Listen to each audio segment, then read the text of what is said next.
is Jack Kimball. I represent Sawtell Wine. I was making a sandwich.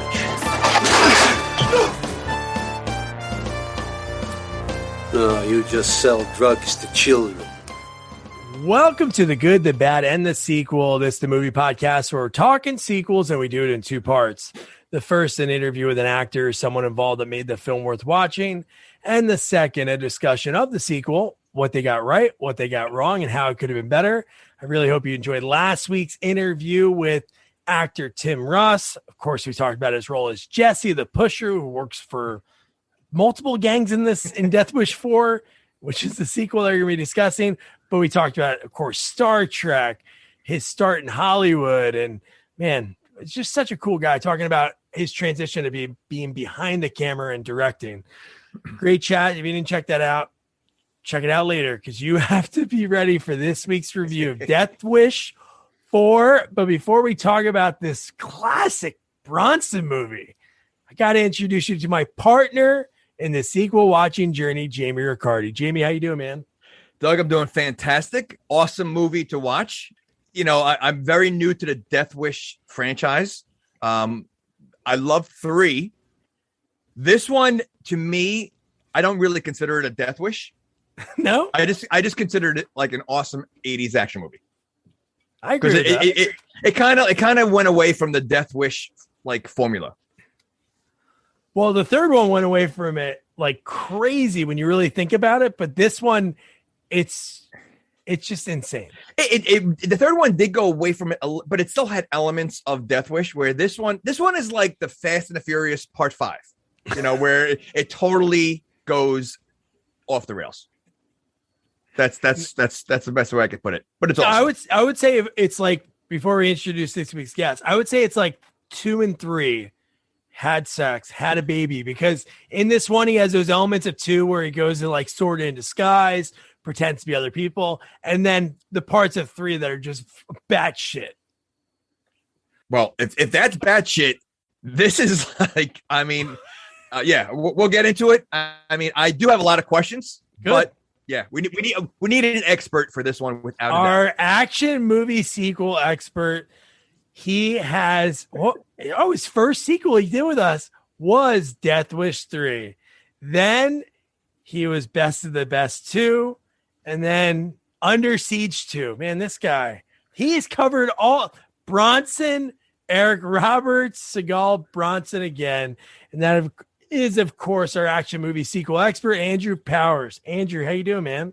Doing great, Doug and Jamie. Glad to be here. Glad to be back with another Bronson flick, especially with the Death Wish series. I mean, it's probably the best series out there, besides Friday the 30th. Is this your first time seeing this one, or you've seen it before? No, I have never seen this one. I actually didn't know there was a 4 until I Googled 3. And now I'm really surprised that there's a 5. I heard there's a 5 also. Now, Bronson was, I think, 67 in this one. Yep. Okay. Yeah, this was 1987. So how old is he in 5? 5, it took it like 6 years. So yeah, he's old.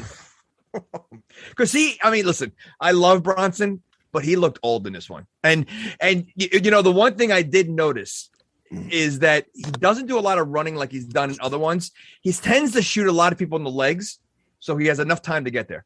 Smart. When you're that old. And you gotta think from this one to 3 is only 2 years. He looks so much younger. 2 years goes a long way. Yeah, without a doubt. Yeah. So, and then I have some behind the scenes things and future things that might have been. I got some good research, but let's just dive right in. These movies are great. Obviously, Canon Films did it. This movie was supposed to have a monster budget. Charlie did not. I can call him Charlie. Charlie did not like the third one. I guess he didn't like the storyline of that one. So he was like so pissed about it. So what he did was he wanted a lot of money, and they cut this budget so bad. There was a movie called Pirates that came out in 86. It bombed Canon after they just made a ton of money off of Chuck Norris's Invasion USA. This budget, $5 million, Chuck got, I think, almost 4 million. So I don't know how they did it. Wait. Makes sense. Wait. So the budget's $5 million for this movie, Yeah. and he made $4 million of that. Yeah, that's why I don't believe it, because there's no way they could have done $1 million for everything. I'll talk about some corners that I found out that they cut in this movie, but really, even $1 million, you couldn't get some of these people for $1 million. That has to be off. I mean, Yeah. I believe he got 4 million, but the budget has to be a little higher than that. I mean, especially like the special effects of, the balcony scene, when the guy falls off the building. I mean, that was very high tech. So, I mean, I can imagine how high the budget is. Oh my God. So again, Canon movie starts because Canon had that connection with MGM, who used to distribute and put out a lot of the movies. And we get the MGM lion followed by the Canon. I haven't seen that in a long time. Like, I missed that beginning. But I'll tell you, there's one thing this Canon movie does not have. I mean, it has Canon written all over it. I mean, the way the movie is, but this is an 80s movie and it didn't follow the rules. I know. Okay. I know that Okay. It was the only Death Wish that did not have any boobs. Oh, really? I was going to say, but most Canon movies also have boobs, like in the 80s. So, like, is there a reason? Is there a story for that? Is there a reason? Because they had, there's plenty of opportunities they could have. No, there were plenty. No, I don't understand. Yeah, there was a lot. There was a party that had a lot of girls. They could have done something like there was boobs on the cake. Does that count? But it was covered. No, but they had the candles there. Oh, yeah, it was covered, so that didn't count. So then we get the movie, starts off right away. We get Death Wish 4, Crackdown, and then the music in this movie is recycled music from other Canon movies, because they needed to save money. So like Bronson's 10 to Midnight, I think Invasion USA, a couple of those movies. But this movie had such Shaft vibes. The music was like very jazzy and. Yep. Well, was this late 80s? 87. Okay. All right. So, all right. That makes sense. The one thing the beginning of the movie, which kind of just seemed like it took a long time, was the extremely slow pullback of the garage. Because you see a garage scene. I'm like, all right, it's zooming out extremely slow. At first, I didn't think it was moving, but it was moving the entire time, and it was just a long shot. It was a very long shot. And you get the girl on the heels walking and walking and walking and walking, and walking, still walking. And there's no other car in this garage. Exactly. Now, it's the morning. The that sun is out. And knowing the history of the Death Wish series, immediately when I saw the women, I'm like, she's getting raped, right? It's just like a given. I'm it's like, the formula. It happens in it's 1, it happens in 2, it happens in 3. I'm just waiting for it. Like any minute now. All right, here it comes. Wait, so I didn't see 2. So there's a rape in all 3. All 3. Yeah, all 3. 2 was the daughter again, right? The daughter got raped. 2 was the daughter. Yeah. Yeah. Again? Did she get raped in the first one? The wife gets raped in the first one. Okay. The daughter gets. I don't remember if she was raped, but No. She gets beat up too. But no, Yeah. And then the second one, the daughter gets raped. And then the daughter actually kills herself by jumping out of the window at the. Yeah. Spoiler alert. Oh, to avoid rape, she jumped out the window, right? Yeah.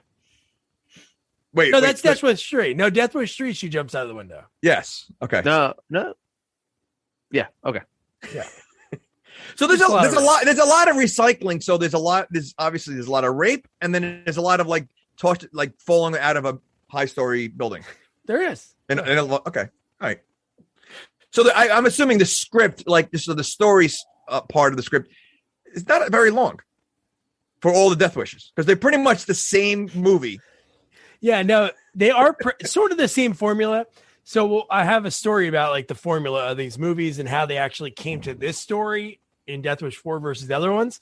But the fact that this girl gets to her car and she gets in her BMW and it doesn't start, the fact that they show that it's a BMW, is that kind of shitty for the manufacturer that the car won't start, and because of their faulty engine, lady's about to get raped by these magical goons. Well, she's looking at one light, and there's 1, Why does she have to look down to turn the key? Again, this parking lot is empty. It's empty. So you would think she would hear people walking, you know? I mean, like you said, there's one, she looks down, there's two, and she looks down a third time, and there's three. She didn't hear one of them. And did they plan it that way? Yeah, they were like, hey, let's try something new. Let's be like a circus act. Or America's Got Talent. Let's make ourselves. Because it seemed very organized. It was very organized. It was. And then they disappear. Now, she was far away from them. The car was far away from them.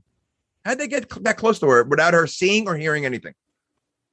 Magic. Same magic the way they appeared. And the fact that she's just like, let me try this car one more time. Has that really? Like, I've had crappy cars when I was younger. If I turn it like 7 times, I don't know if the 8th time's going to do anything. I'd be out running. Well, yeah. I mean, considering that she just saw she's the only one in the garage. She saw these 3 guys there. At that point, you got to get out of there. You got to run. Yeah. Well, she was in high heels, though.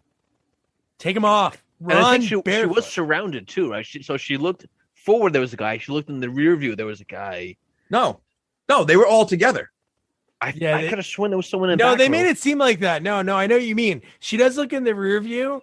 I think to check behind her and there's nothing, and then she looks forward. So there's one time she looks down to start, guy appears, then the other time she looks in the rear view. But so let me ask you this: so they organized that pop-up thing, but what if she never looked down? Would it be only one guy the whole time? Because like the other guys are waiting, like, come on, we can't come out until she looks back up. Frank, she's not looking down. Come on, make it. What do we do? She's like, whoa. Hey, you can't appear yet. So then obviously Andrew mentioned in these movies, rape scene, no matter what, they always screw.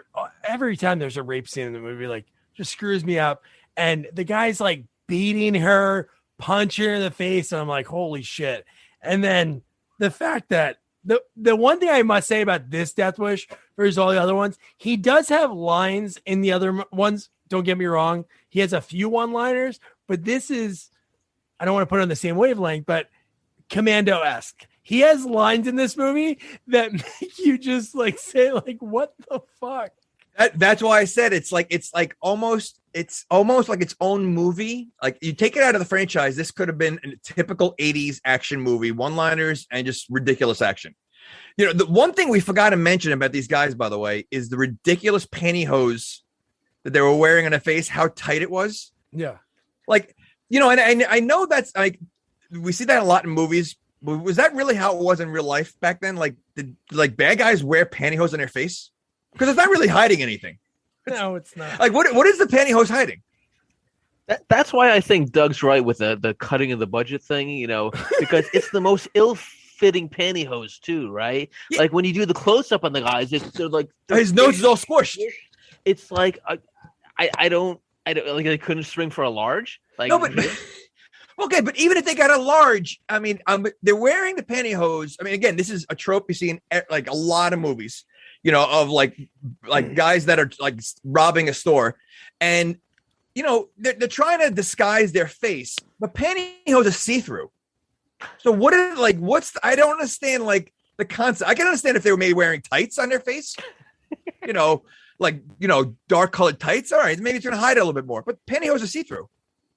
Yeah, it makes no sense. Maybe they were expecting ski mask, and then, you know, Cannon came to the director and like, it's not in the budget. So they're like, Francine, Susie, take off your pantyhose. Oh, you can have them back in 5 minutes.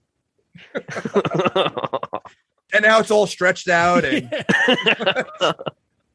So then the guy looks up, and because he feels like they feel somebody walk in, and Kersey somehow shows up, doesn't make any sounds, and we'll know why in a second. We'll reveal that. But the fact that the guy goes, "Who the fuck are you?" Death. boom, boom, and It's just like, whoa. The first line he says is death. One word. That's all he needed to say. William Sadler must have watched that and went, man, that MF is spitting. Look at that. I love that he kills them all. Like Jamie said, he maims one just so it could start. And I do love that. Like, obviously, it kind of gets ruined in a second. But the fact that the guy's about to escape and he closes the gate, you're like, wow, this is morbid. And he shoots the guy again. Then when he kicks the guy over, and it's himself. Yeah. What was the point of that? Like, was there, like, I don't understand that. So he sees himself as a bad guy? Well, he's a vigilante. He's taking. Yeah, but those guys aren't vigilantes. They're rapists. No, they are. But what he's doing, he's being the judge, jury, and the executioner. So maybe he does feel guilty about it. And see, let me listen. If that's what guilt looks like, because all he does is basically kill, maim, and murder tons of people. I don't think he's guilty. I don't think he feels guilty at all. That's what I was thinking about that too. When I saw that, I'm like, is he going to have like an internal conflict in this movie? Like, has he become the monster, like the thing that he's been fighting against? And I'm like, oh, this is going to be like a really interesting take on it. And they never revisited it. No, he does more murder in this movie than any of the other 3 movies. I don't know. Death Wish 3. We'd have to look at the body count. I have the body count for this movie. We'll get into it later. But he organized more murder. So, you add his individual murder with how he organized the other murders. It's a lot. I have a lot of murder. But I think in Death Wish 3, I don't know, man. He was mowing people down like McClane in the last Die Hard movie. But here's the cool thing. So the guy who wrote the script, he wrote 3 different scripts for this movie. And again, he didn't like his lines in the third one. And he really wasn't happy with his lines in this movie. The guy, Gail Morgan Hickman, said every day Bronson would say, "This sucks. I don't like this line." So what they were going to do was going to have Jerry Nichols, who was like his love interest in the second one, which was his wife, Jill Ireland. She was battling breast cancer. So they were going to try to like almost not like forget the third one, but just go set 2 to 4, like continue that story. And then they were going to, you ready for this one? We're talking about Fast 5. So they were going to have Kersey go after an international terrorist, but that was rejected because there was an upcoming canon film called Wanted Dead or Alive that was that same movie. And then the final script, this one, is basically the guy took the premise of Yojimbo and a fistful of dollars and wrote it into like present in 80s terms. So we almost got him chasing an international terrorist. Yeah. No, a guy that in the first movie had nickels in a friggin' sock, and that was his exhilaration. And then he goes to where he is now. Well, that was part of my questions that I was going to lead into later on, because I don't remember the early ones, but he's just a regular guy, correct? Like, he doesn't have a background in. Well, he's military, but he was a pacifist. He says that in the first movie. Okay, so he is. So the fact that he doesn't miss a shot, that's part of his military, or just the fact that he's just really lucky? He practices a lot, I guess. Because he really does not miss at all. At all. No, okay. You're right. All right. Yeah. Okay. And not for nothing, the guy's making $4 million on a small budget. He should just be happy, because in 1987, I'm assuming he didn't make too many movies after this. Like, he was probably towards the end of his career. You'd be surprised if you look at his IMDb. He was one of the main canon guys. It was him and Chuck Norris that were basically carrying the torch. And then obviously it transitioned to other people before the company folded. But this is like right at where they started going downhill. Like around this time is when they were kind of like bleeding out money. So then we get Dana Barron, the original Audrey from National Lampoon's Vacation. And now Paul in this movie, how many years removed from all the murder he did in New York City? He is a hotshot. It seems like he's been there for a few, they say 2 years later in the movie, not in linkage to like him coming out to LA. We don't know where he's living before he visited his buddy in 3, but he's a big deal. He has his own architecture firm, Paul Kersey. Is that what he was in the first movie though? He's always been an architect. Yeah. Okay. Yeah. All right. I just don't. I just think he's kind of selfish though, because he has a history of anyone that gets near him not really, making it. So I mean, he should be like Superman. Like, Superman knows that. Listen, every time Lois Lane's always in trouble because they're gonna go after me. Everyone that goes near him dies. All three movies. This one, somebody lasted a very long time. I was blown away, and there wasn't a lot of remorse. I'm blown away. Yeah. Oh, come on. Was that an accident? Too soon? No, that was an accident. Yeah. So then we get the fact that his lines. I don't know what lines he had written in. Did he improvise these lines? But the fact that Erica, she is a high school kid taking interest in her mom's new boyfriend's business, and she shows him these plans. She's really proud of it, and he goes, not great but pretty damn good. Why would he say that? That's like, it's he seems extremely grumpy, and he shows no emotion in this movie. Like, he's almost like Clint Eastwood in Gran Torino. He's just like an old grumpy man. 66. He's AARP. He is grumpy. He is grumpy. This girl is like excited to show him something, and he's like, "Yeah, not great." Imagine that. Like, and so he's dating her mother, right? Yeah. Okay. What's the age difference? Oh, dude, he must be hung like a mule because in every movie, Deborah Raffin, hot. Correct. Every movie, he pulls these girls that are. I don't know about Kay Lenz. I think Deborah was probably younger than Kay. I don't know. Maybe they're the same age, but he could be their dads. I would say this one has to be almost half his age. Wow. You don't think so? I don't know. It seems close. Right. Or close. I mean, yeah. All right. We're just curious. and then we at the arcade we see last week's guest, Tim Russ. It's one of his earlier roles as Jesse the Pusher. And how creepy is that older guy? I think his name is Jojo. Jojo Ross. Right? Jojo the drug dealer. He's got to be like what, 30? He pulls a 16-year-old aside, be like, "Yo, I got this special stuff for you. Don't tell your boyfriend, Like, what? Was that the same arcade in Karate Kid? I don't know. Yeah, the fact that you have all these young kids, and obviously you see later on how many young kids die. It was kind of creepy how they're just, it's almost like they're attracting these young kids to the arcade just to sell them or drugs to yeah, it was weird. It's a good trap, right? You go to an arcade, that's where they're gonna be at, I guess. But wouldn't somebody that works there be like, "Hey, there's some really old guys walking around here"?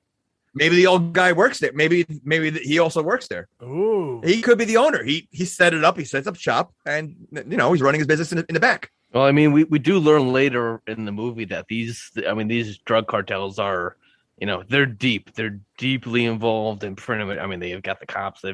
They're pretty. So operating of an arcade is probably small potatoes for them. Yeah, it's probably very easy to get an arcade owner onto your side. Yeah.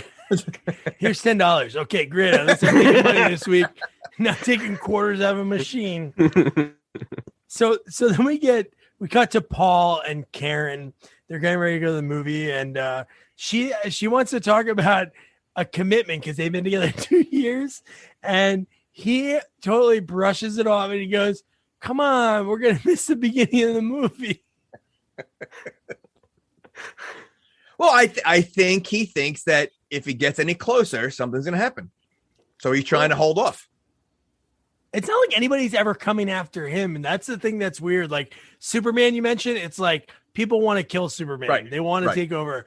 He's just a friggin' architect that just happens to be in the wrong place at the wrong time, Well, is he in the wrong place at the wrong time? Because, he gets hired as if he's like a professional, I know.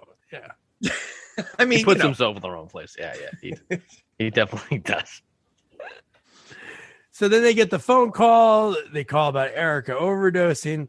Man, and this next scene's really rough. And I don't know if you guys noticed, but the doctor kind of looked like a dollar store Howie Mandel. The guy looked like Howie Mandel, peak 80s stand up. And I love how it's like she overdosed, but she's, I don't know if he said stable, but in a second, it goes from 0 to 60. They're like, doctor, we have a code. He goes into the room. She's dead in seconds. First of all, he had no bedside manner at all. Like the way he like was telling the mom, he's like, it was just thrown in her face. And then they made her watch what was going on, which was tough. Yeah. Like you're watching. Yeah, I know. Like you think they would close a curtain or something like that, like while they're trying to, bring her back. No, let her watch her die right in front of her. And I wouldn't go to that hospital. I would never go to. No, I'd write a really bad. I'd give it 1 star in Yelp. They made me watch my daughter die, and he had bad bedside manner. He said, "Oh, she's gonna be fine," and then he looked like an '80s comedian. I don't even think he worked there. Then he put a rubber glove on his head and passed out. So then we right away. You guys know our action, our Bronson expert. Something's gonna happen right away. But isn't it funny? Like people are watching this, will see the backgrounds. But if you're not, Andrew has behind him. It says "Drugs are bad." MK with Charles Bronson's face on Mr. Mackey, and that's like the thing about this movie. Right away, he talks about Erica's boyfriend, which I forgot his name, but did he do drugs? And he just like right away, he's like, I'm going to tail this guy. That's all he's thinking about this whole time. Where would he find him? He wasn't at the hospital. Oh, no. Well, this is the next day. This is after the funeral. Okay. Even so, how would he know where this kid is to tail him? It's Charles Bronson. He goes to the high school and he says he uses the same fake name way too many times. And he's able to get really undercover anywhere. He's pretty good. No, he is. But again, they barely know this kid because he even says to the mom, like, do you trust this kid or something? Like she so they don't know him. So I doubt he would know where this kid is to tell him. And Chuck's there. He follows him back to the arcade. He's waiting behind him. The boyfriend goes up to JoJo, starts arguing with him. And he goes, I'm going to go to the cops, man. I'm going to go right to the freaking cops. And then boom, sticks him right in the chest. He's dead. And then Chuck comes out of nowhere and just, dude, that whole thing's amazing. And the fact that, again, he's 66. And again, isn't that even weirder? You have obviously Tim Russ's character and JoJo, who are in their clearly, I don't know, mid-20s, late 20s at an arcade with like teenagers. But you have a man that's 66 just walking around. I don't think he's waiting in line for Dance Dance Revolution. Walking around with a gun. And he's walking around with a gun, right? He walks around with a gun throughout this whole movie and no one notices or says a thing. And some of the guns are pretty big. Oh, the end scene of the movie. Yeah, it's unbelievable. No one says anything. Walk right past them. They're like, oh, it's probably one of the arcade game guns. Probably fixing it. But when he shoots him, when the guy, I don't know where was that guy going? Whenever you see in movies when guys went to the roof, he was climbing a roof, wasn't he? He was already on the roof, and then he was on the edge. Was he ready to jump? Because then he got shot and took a swan dive right onto the bumper cars. Oh yeah, that's, you know what? You're right. It happens in movies all the time. Why do guys go to the edge? If I'm going to get shot, I'm not going to stand by the edge because if I get shot, I'm going to fall off the edge. That was a really cool death, though. That was probably, I'm going to say that was probably top 2 deaths. Do you think he died from the gun or being electrocuted from the bumper cars? Oh, we'd have to wait for the autopsy. But I mean, I don't know. It looked like that electricity because he was still moving when he was on top. Like I think he might have survived if that wasn't, pulsing. Now, but did they shut the ride down or were they still going at that time? Because it looked like they were still, driving around. It was almost like a Jim Ross moment. Oh God, stop the damn match! It almost seemed like that. Like the game or the operator was just screaming to get you turn it off. Yeah. And the detectives, I gotta say, the part I really love about this movie is you don't like the 2 detectives? You don't like Rainier and Nozaki? Not at all. They're so he's so like not what his partner should be. Like he seemed like he had no clue what he was doing. Rainier or Nozaki? Well, first of all, both of them, I think. But I think they look like they couldn't be more of an odd couple partner duo. They didn't gel. Like it was just they didn't seem like real cops. I don't know. I mean, he gets knocked out one punch later on, so they don't seem like, I don't know. I didn't like them. You like them. Of course you like them. That's a Bronson punch, man. That's a Paul Kersey punch. What'd you like about them? I like their banter. I think it's always cool in these movies when, like the first one, like every one of these movies, somebody is always close to figuring out who it is. Like in the first one, it's that guy who's been in a million things from like the 60s and 70s, the heavy set detective. But no, again, there's a lot of great twists in this movie.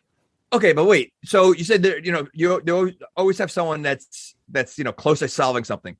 Now this is the fourth movie, so I'm assuming Paul Kersey's name and face has been out there in the news at some point in the last 10 years. Considering he's never been caught. The cops always knew it was him.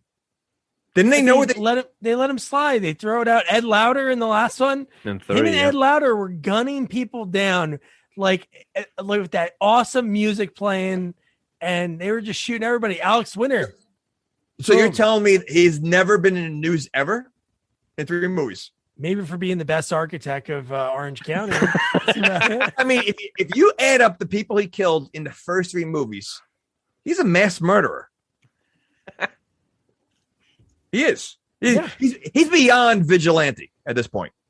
He tops Jason Voorhees. I know they always say Jason Voorhees has the most, which I don't know if that's 100% accurate, but man, these Death Wish out of these 5 movies, he kills a lot of people. He does. And you know what? Listen, he kills a lot of people that may not be as bad as the main villains. They might be like this little side gang member or something like that. Like maybe the most they ever did was steal, gum out of a convenience store. He kills them. Like he really, I really like, I'm starting to think now the more we talk about it, he's a pretty bad guy. And he believes everything. So this is when he gets home. He's, I guess, maybe excited after, murdering this guy, and he gets an envelope at the door. He barely has a chance to open it, which we know how they figure it out, but how he knows that he opened it. He gets a phone call and he goes, I know who you are. There's a limo outside. Come. What would you do? I don't know if I would believe somebody like that. Well, he said he had some proof that who he is, what he did. In the envelope. Oh, no. Did the envelope have any proof? No. He said on the phone, he gave him a hint on the phone or something. I know where you were last night or something like that. Oh, yeah, that's what it was. Yeah. So he gave him some little hint. He goes, now do you believe me? Or something like that. So he gave him enough clues to say, listen, I know what you did. Get in the car.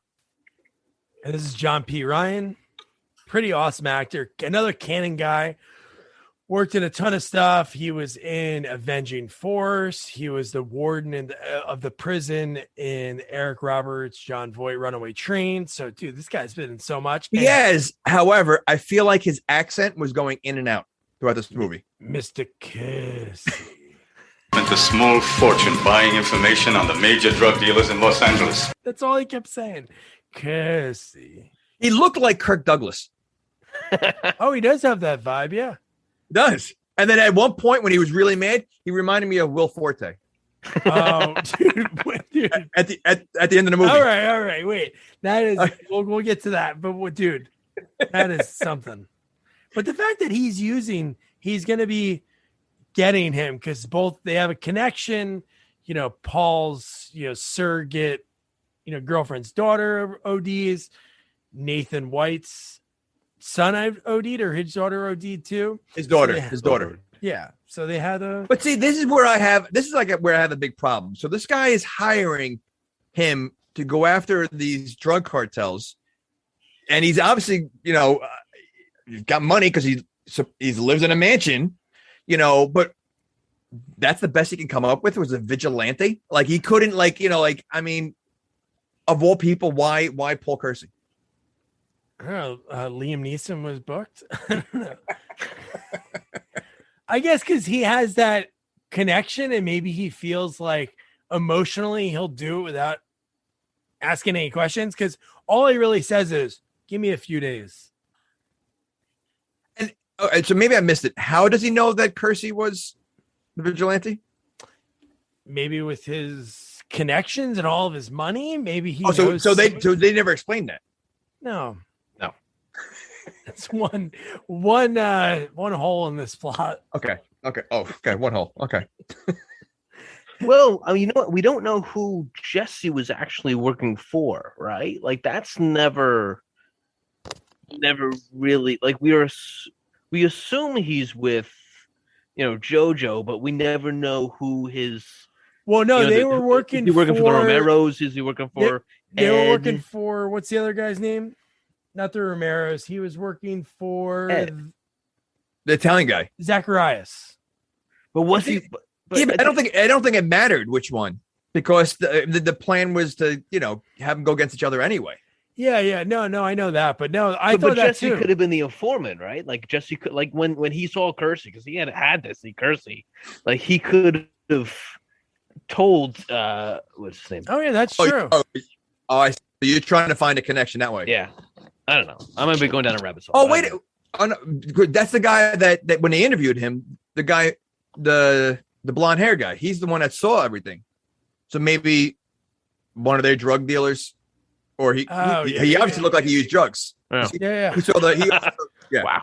Yeah, we didn't get there yet. All right. So then this is where the first time I'm like, man, this is an anti-drug PSA, because Karen's like crying and Paul says, it's not your fault. It's the drug dealers. So like, there's so much that goes back to that, like that whole time. And then, so Doug, yeah. So this is 1987, right? So Yes. I was really like interested, like what's the focus on the cocaine and the drugs here? So 1986, this was when Reagan really started his war on drugs. So like 1986, they passed the Anti-Drug Abuse Act. They put 1.7 billion towards the war on drugs.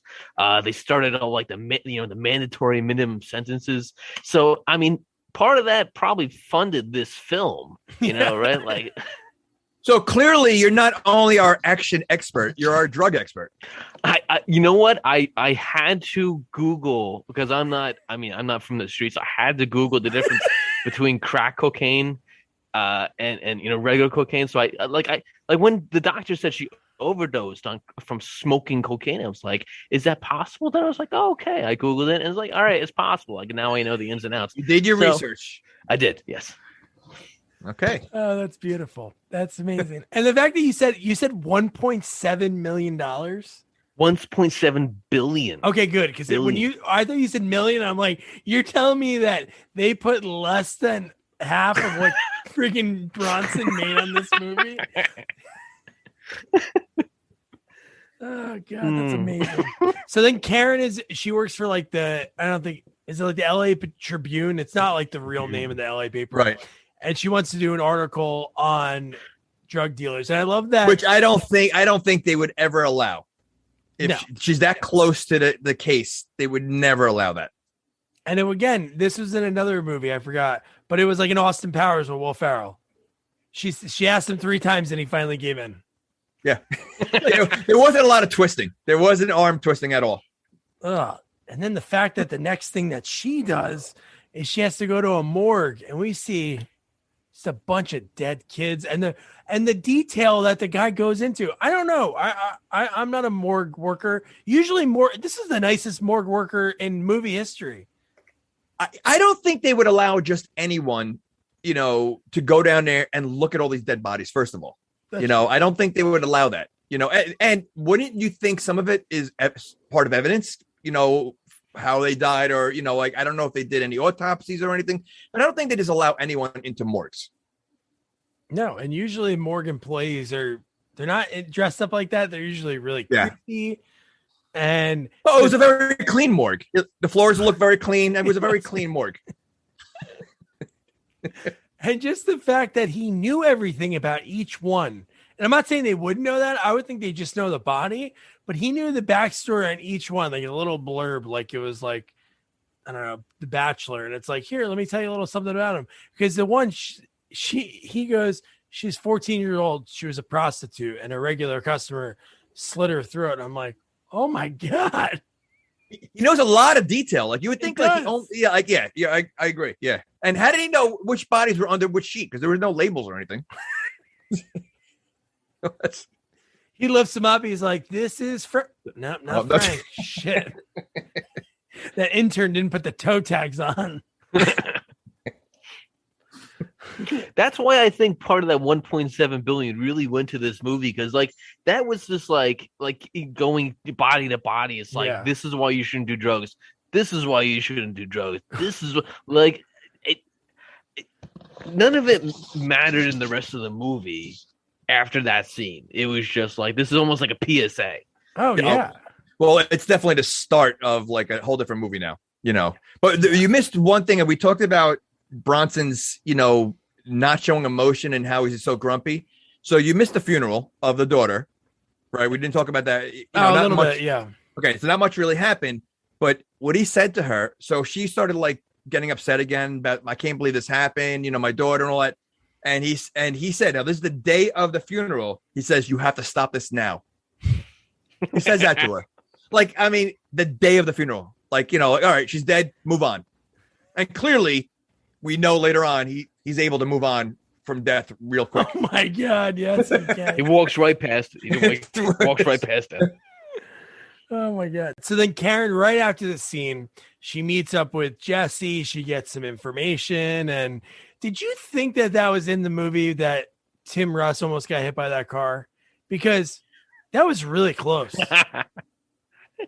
He like jumped up in the air and skirted. It wasn't like the usual, like, I'm going to plant my feet, the car's going to stop here. He like jumped over a little bit and continued it. So you think that's like just a random car that is driving through? It could be. It could be like the one in God, what's the Dog Day Afternoon? Is that it? Oh no! I know you're talking about. No. It's Urban Cowboy, or it's with John Voight, the one with Dustin Hoffman and John Voight. Midnight Cowboy. Midnight Cowboy. Yeah, the cab hits him, and he says, "I'm walking here," and that was all ad-libbed. Yeah, it's amazing. But no, it almost looked like he was about to get whacked by the car, and then he had a great line. He had some good one-liners in this scene, even when he was like smoothly trying to sell her the drugs before he found out that she wanted information and she worked for the newspaper. And he yells at the car, "Brakes on the left." Love that. Oh, maybe it's a new driver. Yeah, maybe it was a student driver on the top of it, and he was just like, "Oh, it's fine. Brakes on the left." They are going to the arcade. You know, a bunch of kids. Yeah. Jamie mentioned this a few seconds ago. This is like a different movie from here, because this is when Paul goes back to meet with Nathan White, and he says yes. And hold on. Where did they meet? In the movie theater, right? This isn't the movie theater one, right? Oh, that's okay. later. Okay. Yeah. All right. I had a question about that one. Okay. All right. And I have an answer. I'm going to tell you, I have an answer for that one. And I think I know what your question's going to be. But yeah, so then he gives him a folder with all this info. And then we have the whole story about Zacharias. And I love that Paul says, "I want to handle it my way, but I need weapons." And he goes, "Here, call this guy." Who the frig's that guy? And we didn't even see, maybe they cut that scene out, but the fact that he gives him a guy's number, who's that guy that I don't understand that whole. Well, he is. I mean, spoiler alert. What he does for a living. So I'm assuming. Don't spoil. I'm not saying it. I'm not. I'm just saying. So I'm based on what he does for a living. I'm sure he has a guy. I know. I get that, but at this point, I'm just like, man, this rich guy knows a lot of people, a lot of seedy people. The fact that he's able to do that. Yeah. Well, and then he has him to like the James Bond-esque weapons and stuff, right? Like he's not giving him his normal, rifle and stuff. He's getting some cool shit. See, I thought he made some of that himself. I was like, where did he get that bottle from? Like, I mean, like, it's so ridiculous. Like, but I guess the guy has all that kind of stuff. Yeah, no. Some of it is high tech. Yeah. And what's really funny too, I just thought about this, was the fact that this is where Nozaki, and this is where I was talking about the 2 years before the time frame. So this was where Nozaki mentions the same bullet that they pulled out of JoJo was the same one from a vigilante kill from like a few years back. Yeah, but is that possible? Because he just got new guns from the guy. Ooh, No, the first kill. no, the first kill was Paul's gun. Yeah. Right. That's what I'm saying. Oh, you're talking about. Okay, I got you. Yeah. Oh, okay. See, this is why you're the action expert. He is our action expert. But that means he's held on to that gun for 3 movies, right? Because he hasn't killed in LA since the first one, right? I guess storyline wise, because if this is 87, 85 is when he's only visiting his buddy in New York. So it's 2 years. So I don't know. He's been dating Karen for 2 years. True. But just the fact that, so it's the same bullet from 2 years ago. So trying to figure it out. Oh, and that's where the punk was, right? He said, "I saw the plate. It was a correct." Tornado. So and he only had the last 3 digits, or something like that, of the plate. That was him. Okay, I was trying to figure out where he was from, but you're right.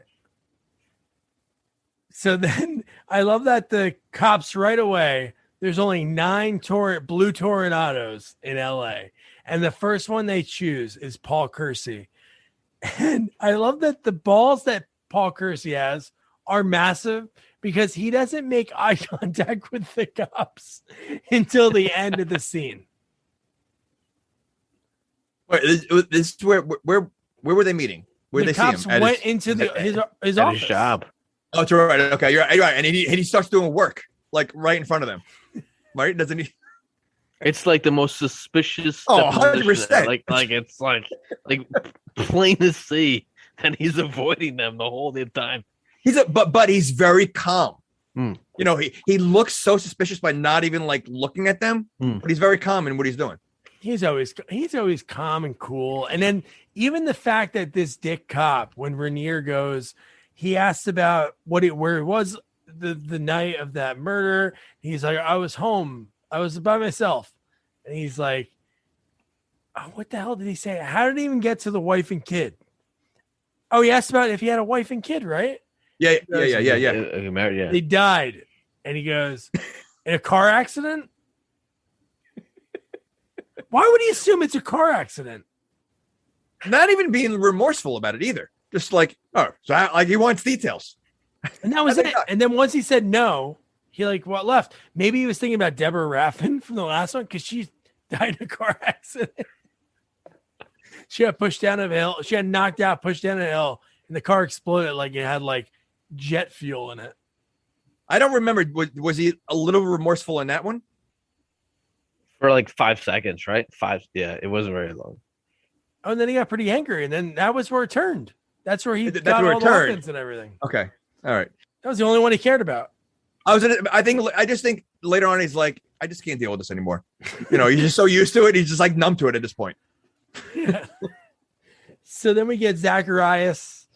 Zacharias's party at his house. Wait, is Zacharias Italian?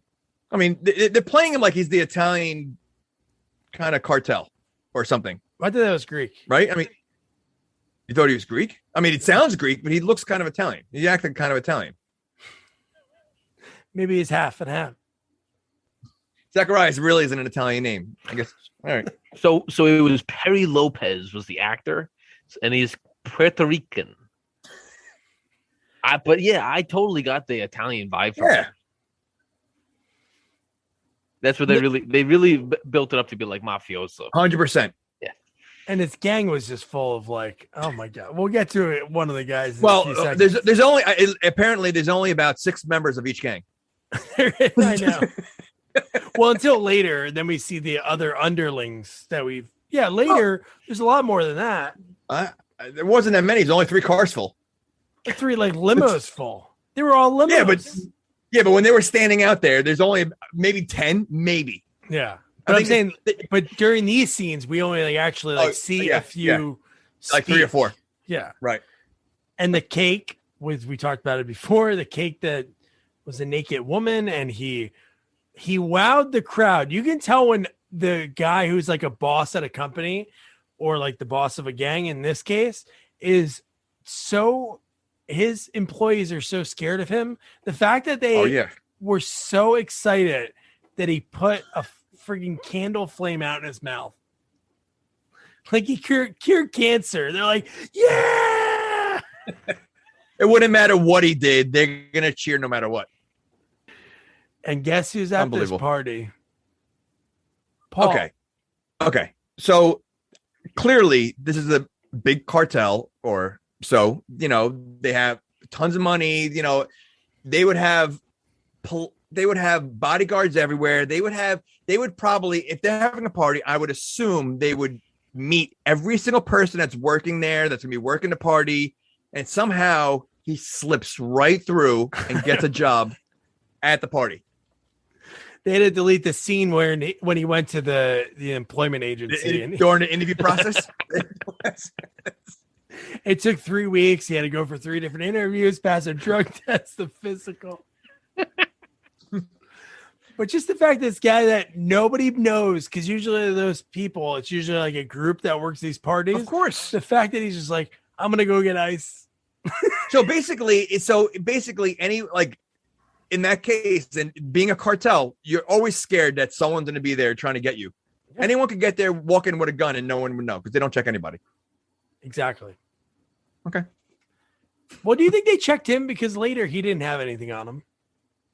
Maybe he just you don't know where he was hiding it. That's true. So then we get the Romero gang shows up to show like some sort of peace. Did you notice someone in the gang? I did not. Is that John Favreau? What is that? John Favreau. That's what the big mountain guy looked like. John. Oh, he kind of looked like him a little bit. No, but a guy who's been a frequent for us. He was in just one movie, but Tom Everett.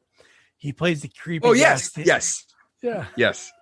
I didn't realize. Yeah, yes, I recognized him. He's in tons of movies.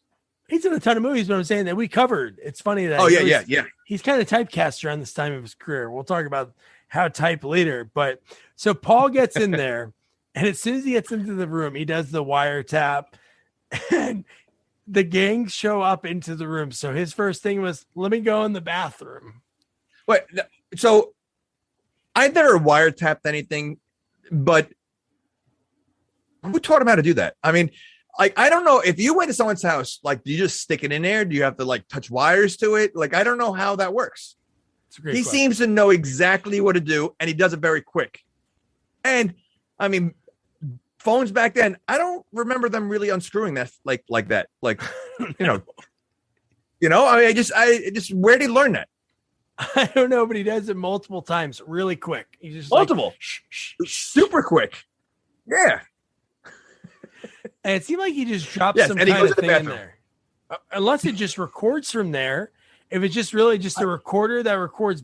But how could you hear both sides of the conversation from down there? Correct. Because the receiver's on top. Now, I would think there's something more involved than just putting like a sticker in there and then, closing it back up. Yeah, if anybody's listening, ever wiretapped a phone, of course, you probably have to be over 50 years old. Easy. At Sequels Only on Twitter and Facebook and Instagram. Okay, so let us know. He's clearly good with weapons somehow and wiretapping, but when he's not a good eavesdropper. I have to be honest. He's terrible because the door is like almost all the way open while they're in the same room where he is. He literally has the door wide open with his face sticking out. He's twice. He does it later in the movie too. He's not a good peeper. He's not a good peeper. He's not a good peeper. He should have dropped trout and just like sat on the toilet. That would have been like the most convincing, alibi ever. When they open the door and he's just like, I mean, they would have just been like, all right, let's let him finish up. You sound like a professional peeper. Because that sounds like it would work. Yeah. Even if you're outside, if you're peeping at someone's window, just drop. Sorry, I'm just going to the bathroom. You want some toilet paper or newspaper? I was going to call the cops on you, but clearly you're going to the bathroom. That's right. I love the Vincent guy that shows up. So they're having like this little talk between the two gangs, and this Vincent guy, who I guess you can guess he's not going to hang around long. The fact that he's like, Vincent, like talking almost like he's like a little kid. And he's like, Vincent, how is Brazil? He's like, oh, Brazil, the girl's tits are up the ear. And he talks- He's that guy that you see like that is just annoying to like the head cartel or head family. Like he's just like he's going to spill his guts somewhere. He's going to do something that is going to go, he's just annoying. And that you knew right away this is not going to last long. Andrew, did you catch that one? He just said spill his guts. That's too soon. Then, you know what so this is the weird thing about these villains, right? Like they're not particularly villainous, except for when he offs Vincent. But even then, like I'm really questioning it. Like, so that's his employee. He's been skimming off the top. Maybe he's docked his pay already. Maybe this is his third strike, and he's like, all right, I just gotta, get him off the payroll. So, I didn't even think that was that bad. But that was really the only bad guy thing he's done in the whole movie. To be the head cartels, I mean, there's two major cartels that they do seem a little wimpy. Yeah. I agree with you. I mean, they're employing a bunch of people. We learned about that in the fish market later. I mean, they're clearly establishing a very strong economy in LA. They're hiring these daily workers. So I don't know. They may not be such bad guys. They're like an employment agent. Kersey's the monster. Kersey's the monster in this one. Oh, he's definitely the monster in this movie. He's definitely raised the unemployment rate in LA. Well, think about this. They had peace. These two cartels had peace. They were friends. Everybody was getting along. Everybody was making money, and Kersey destroyed all that. It is true. That is 100%. Drugs are bad. Drugs are bad. And the fact that as soon as the guy gets stuck with the ice pick in the chest, and then he falls to the ground, and then Kersey slams the door. For a guy that has killed over 100 people easy in this franchise, the fact that he gets like, oh shit, blood, and slams the door loud, and then they're like, who the fuck's in there? Wait, you thought he was grossed out? Why did he slam the door? Why was it open in the first place? You're gonna tell me? No, that's what I mean. So if it's open, why close it now? Yeah, he should have had like a cup against the door and just listen. That would have been very exciting. Just he's on this side, just listening the whole time. What are you doing? I love this scene. He's like, what are you doing here? I was just using the toilet. Step out here. What's your name? The name is Leo. Leo.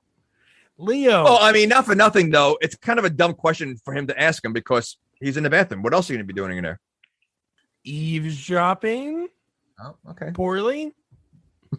But I love that to try to get. That's what I understand. If their whole thing was this guy saw what happened, we're going to murder him. Just murder him then. When there's I said the guys, same thing. Why would they go, Leo, you seem like a very smart man. If you get a lot of money in it for you, wouldn't at this point be like, well, how much money? They just killed Vincent. So why waste time with him? Like Vincent is a somebody. Kersey's a nobody. Why did they have to drag that? First of all, they do that throughout the whole movie. I mean, there's plenty of times they could have killed him, but they give him enough time to do Kersey things. They're probably like, Leo, this old guy. He's a bartender. He's old. Well, that's what he should have done, right? Open the door and they're like, what are you doing here? He's like, honey, where are you? And he just pretended he had dementia. Or just stand over the toilet and say, listen, it takes a little while for me to get started. But so then they go, hey, help him carry this body to the car. There's money in it for you. Dude, this scene, this guy was, why'd they send that guy out? He seemed like the out of shape henchman. Not only did he seem out of shape, but he also gave away what he was going to do by looking at the head of the family and give him like the nod. So if he didn't do that, Kersey wouldn't have known what was going on. And he wouldn't have easily he didn't kill him. Yeah, he did. He slammed his head in. Car door. He had the crowbar. Yeah. He had the crowbar and the hood of the car. The trunk. The crowbar that weighed probably like an ounce. It was probably made out of plastic. The way he easily reached it. Why would the guy let him reach into the trunk? They're dropping a body in. How long did that guy take to get his gun ready to kill him? I mean, literally. Again, why? This is in their eyes. He's a bartender or a waiter. Really? Like, you need to do this whole elaborate thing to kill him? Well, this is bad guy 101. Just kill the frigging guy when you have the chance. Let him carry the body, or maybe why does he have to carry the body? Just tell him to, hey, can you do me a favor, buddy? Okay, at least get rid of this ice pick. Walk to the garbage can. While he's walking to the garbage can, shoot him in the back of the head. And what makes it worse is the fact that he just killed Vincent right in front of everybody. So why would that make a big deal? Why couldn't he just kill Kersey right there? Like, exactly. that makes everything. Yeah. How about the way he runs away? He runs away. That was running. Well, I know, but he was like really low.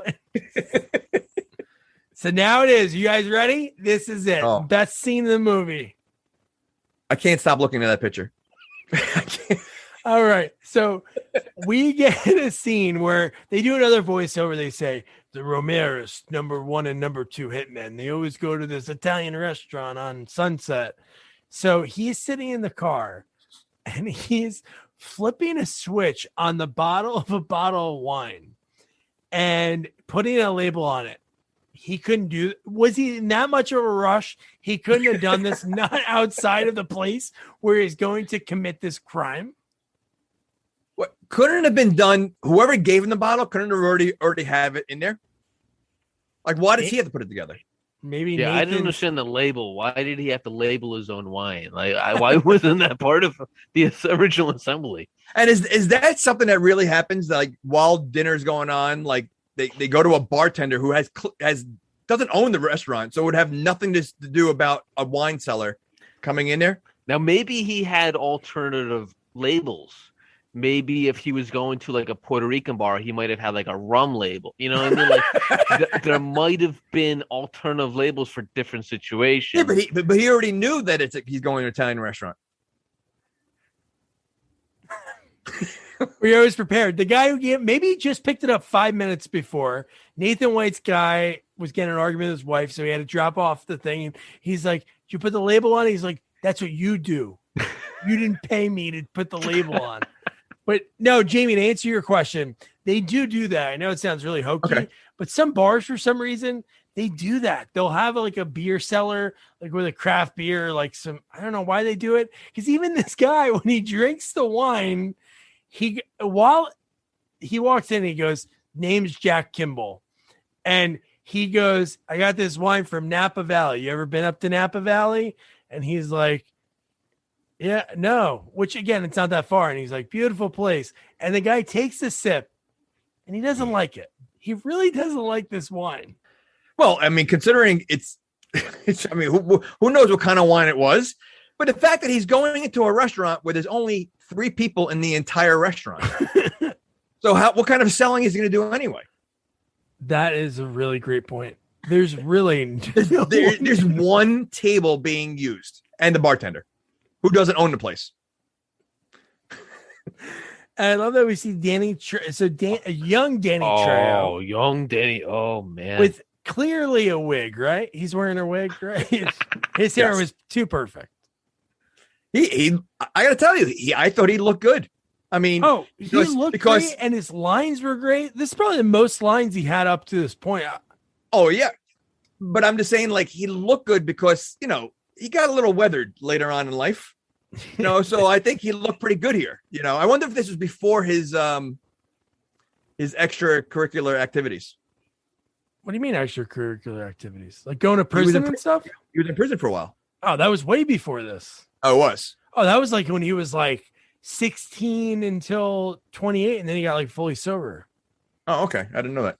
Yeah. All right. I take it back. You take it back. But this scene is just the fact that, again, I mentioned before, the fact that the bartender was clearly not liking it. And he goes, "Well, what about your customers? Wouldn't they go?" I know he kind of says they don't want to be bothered, but like he didn't put much of an effort. I would say that if this was like for real, that bartender would be probably dead if he allowed them to go disturb their table. Exactly. I'm sure they got strict instructions. We don't want to be bothered at all while we're sitting down here. And it doesn't take much for Kersey to say, okay, I'm going to go bring it over there. Oh my God. This whole friggin' scene, the fact that Danny Trejo, which they didn't even mention anything about it, he swears he knows Jack Kimball. Yep. From Boise. Are you from Boise? Oh, San Francisco. Remember? He said, he was like, I've seen you. He definitely said San Francisco. One of the guys said San Francisco. No, there's none. A backstory? Oh, maybe. And that's what made me question it. I'm like, wait, was Danny Trejo like in the background of like Death Wish 3? Like where like one of the gang members, right? Like, yeah, I was trying to like really like dig into it. Like, damn, where the fuck did we see Trejo before? Maybe he's also an architect. Imagine that. Because why else would he know him? Like, why? Like, if you tell me the cops and news don't know who Kersey is, I doubt Danny Trejo knows him. Yeah, and just this whole scene, this has got to be. Oh, here we go. So the fact that in this part, he keeps saying like, "Oh, you know what, Gentlemen, it's your lucky day today. Bottle of wine on the house. Hey, not bad. Hey, don't I know you from someplace? I don't think so. Yeah. I know your face. Did you ever live in San Francisco? I'm from Idaho. Hey, I got a brother in Idaho. What city? Boise. And his out is to throw the water in front of, and boom. I did not notice that the first time I saw this. So I'm so glad you showed us again. That is amazing. That is the most unbelievable thing I think I've ever seen in a movie. For those of you listening, it might be the worst dummies I've seen taking the place of Danny Trejo and the other guy. I clearly like wax. I mean, they didn't try to hide it. Can I tell you something? It's almost like a kid that did a project. Oh, he took time on the guy on the right. I'm not saying the guy on the right's great, but it's so much better than on not even the same hairstyle as Danny Trejo. It's like I mean, really, yeah. It looks like he just put it together real quick, stuck a mustache on, and threw like whatever wig he had. And he looks like deflated because he's like kind of sunken in. He looks so much shorter than the other guy, and the other guy's like they wrapped a beer in his hand. So you know what? He does look deflated. Like he looks like they probably said we got to hurry up and finish the scene because he's losing air. Oh my gosh. Now, did you notice that the first time you saw it, or? So I've seen the memes of this for a while now, but oh my God. I didn't notice it at all. It was too quick. So Andrew, did you notice it? No, I like to live in the moment, and I like to believe that it's real. And Danny Trejo is actually dead. That was the worst dummies I've ever seen in a movie. That was unbelievable. And Jamie I showed her that scene, my wife, and she said it doesn't even look like the explosion happens in that room. And at first it doesn't because it's so large. Then at the end of the scene, they show like a few things on fire at the table and the dummies. But it is like such a huge explosion. Now, again, Paul is sort of the villain in this movie. That bartender's murdered, right? I said, I wrote that down. I said, so he's an innocent guy who he just murdered the bartender also because no one survived that. No, there's no. Wasn't there a third person at that table? There was a third person. Yeah. Did he?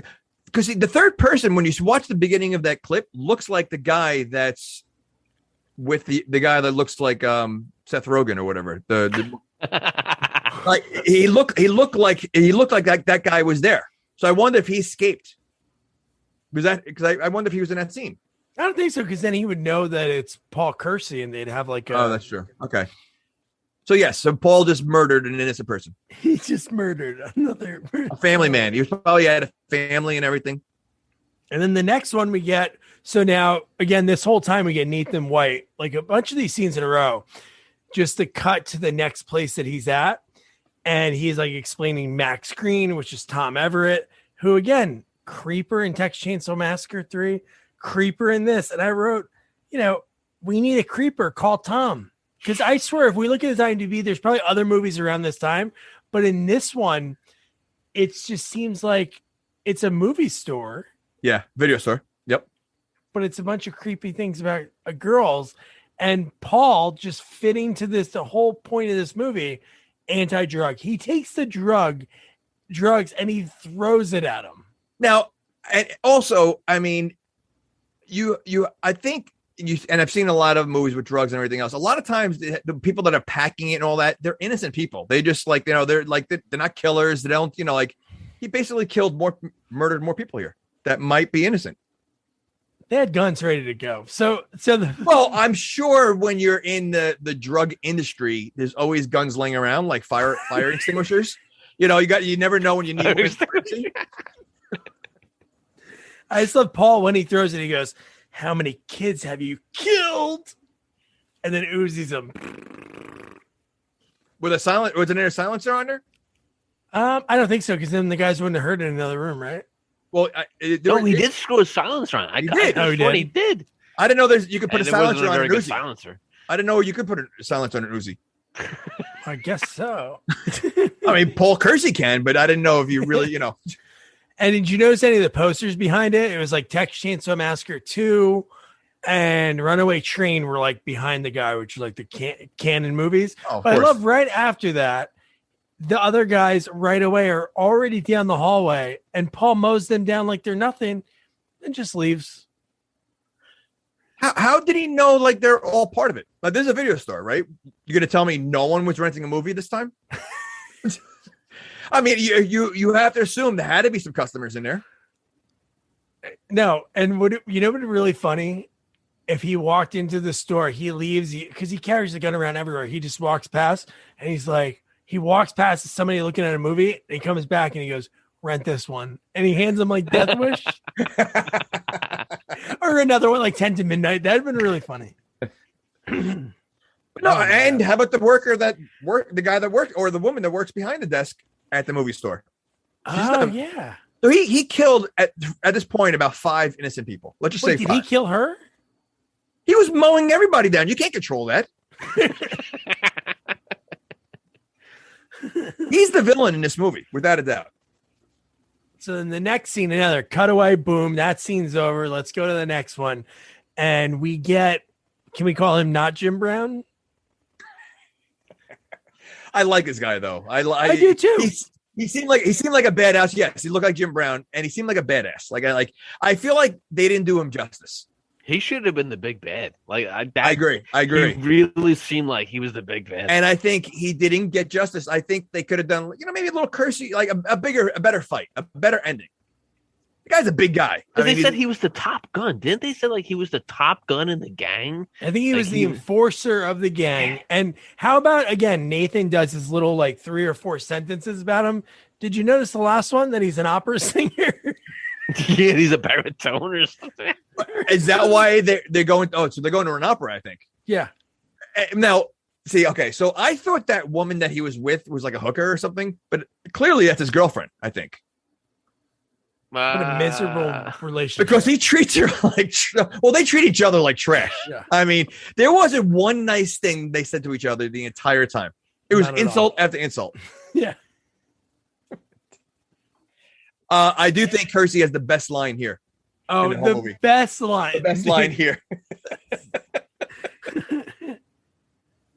So her biggest gripe so Kersey watches them leave. He sneaks into the apartment and when they left, they shut all the lights off.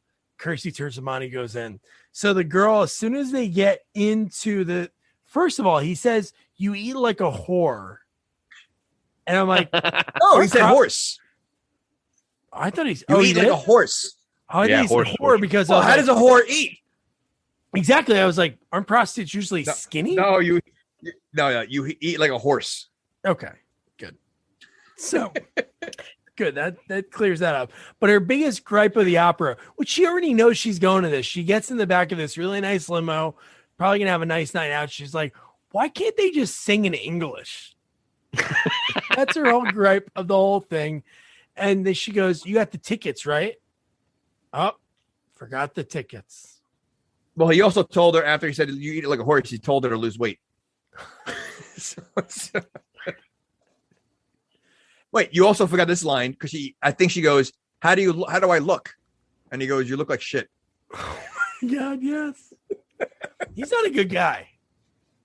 But that's their relationship. Like, there wasn't one nice thing said. In fact, she said, I wish he was dead.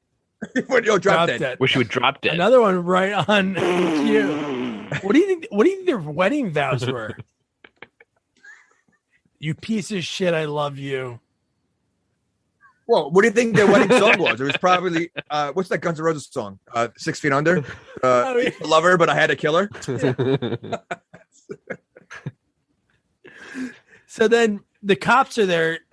Rainier and Nozaki are there, and they're like, "Hey, why is he going back into the house?" Like, people forget shit. They forget keys. They forget things. In this case, tickets. So, were they assuming that Kersey's going to be there, or the vigilantes, or whatever? Like, why they go there? I think they sort of cleared him at that point.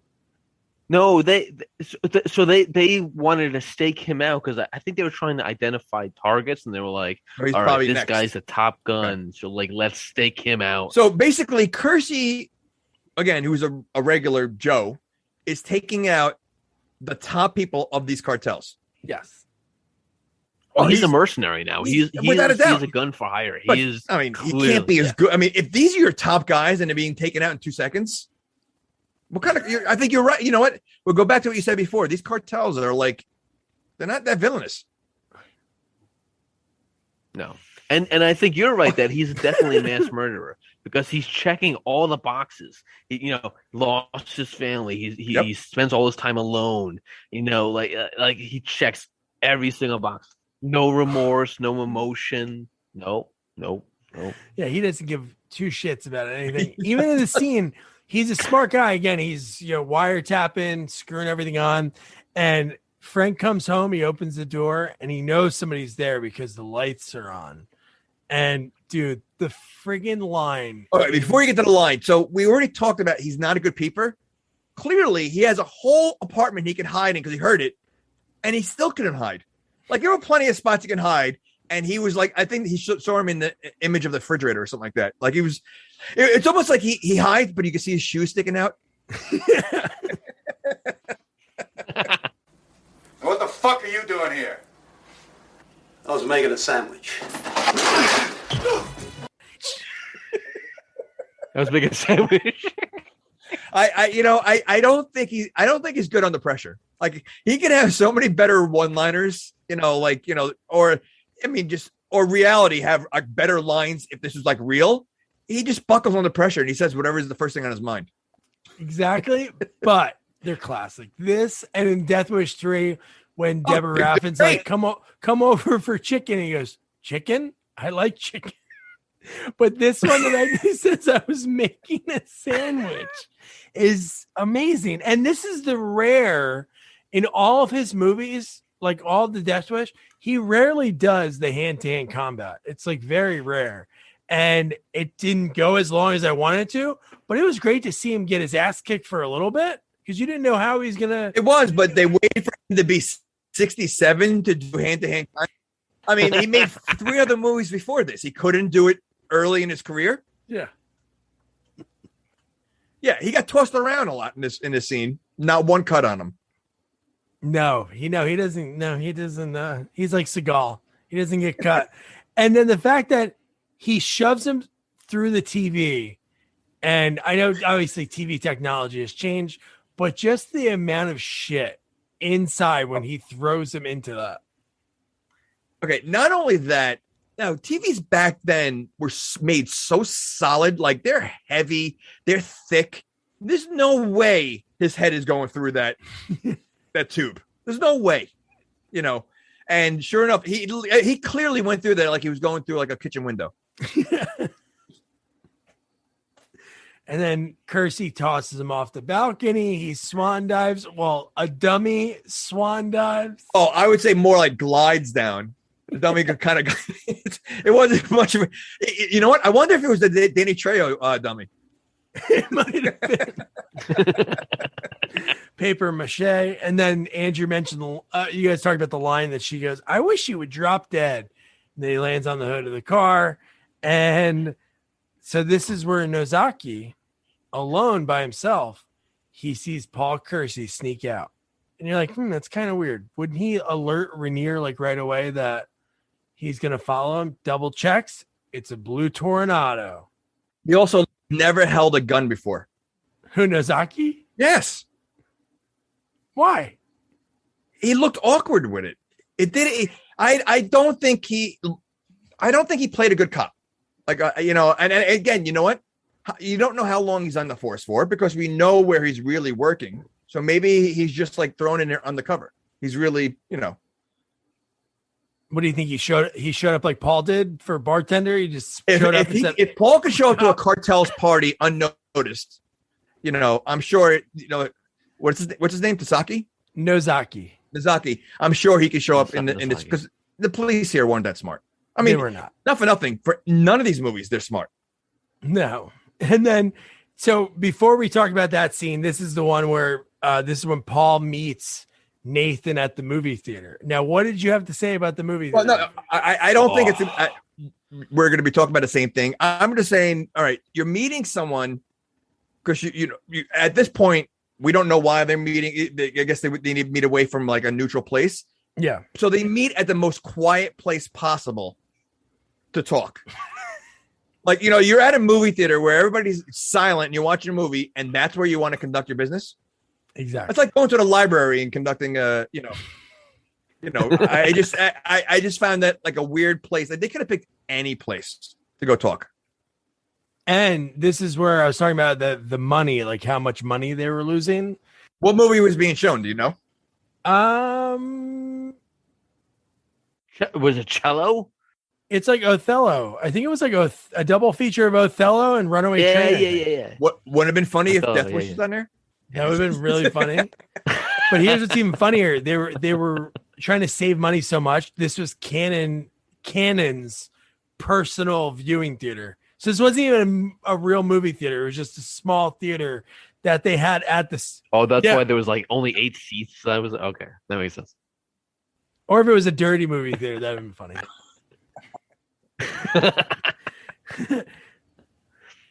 I thought it was Stan Lee when I didn't realize that was still Nathan when he walked in because that guy looked like he aged 100 years when he sat down. Yeah. So then we find out Paul has to sneak into a fish plant to find out where the cocaine's being shipped. And this scene, again, he shows up, he clocks in.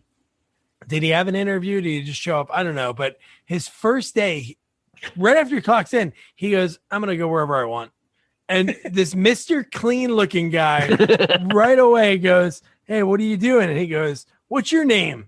Name's Kimball. And then right away knees him in the balls. And he's fine. Like, is that guy dead? And everybody he was watching everybody from above and they were all looking at him. Like, he wasn't even trying to hide or anything, because he said this is very difficult. Didn't Kirk Douglas say that it's going to be very difficult for him to get into the next step or upper or he said upper level? Mm-hmm. Did he say upper level? Yeah.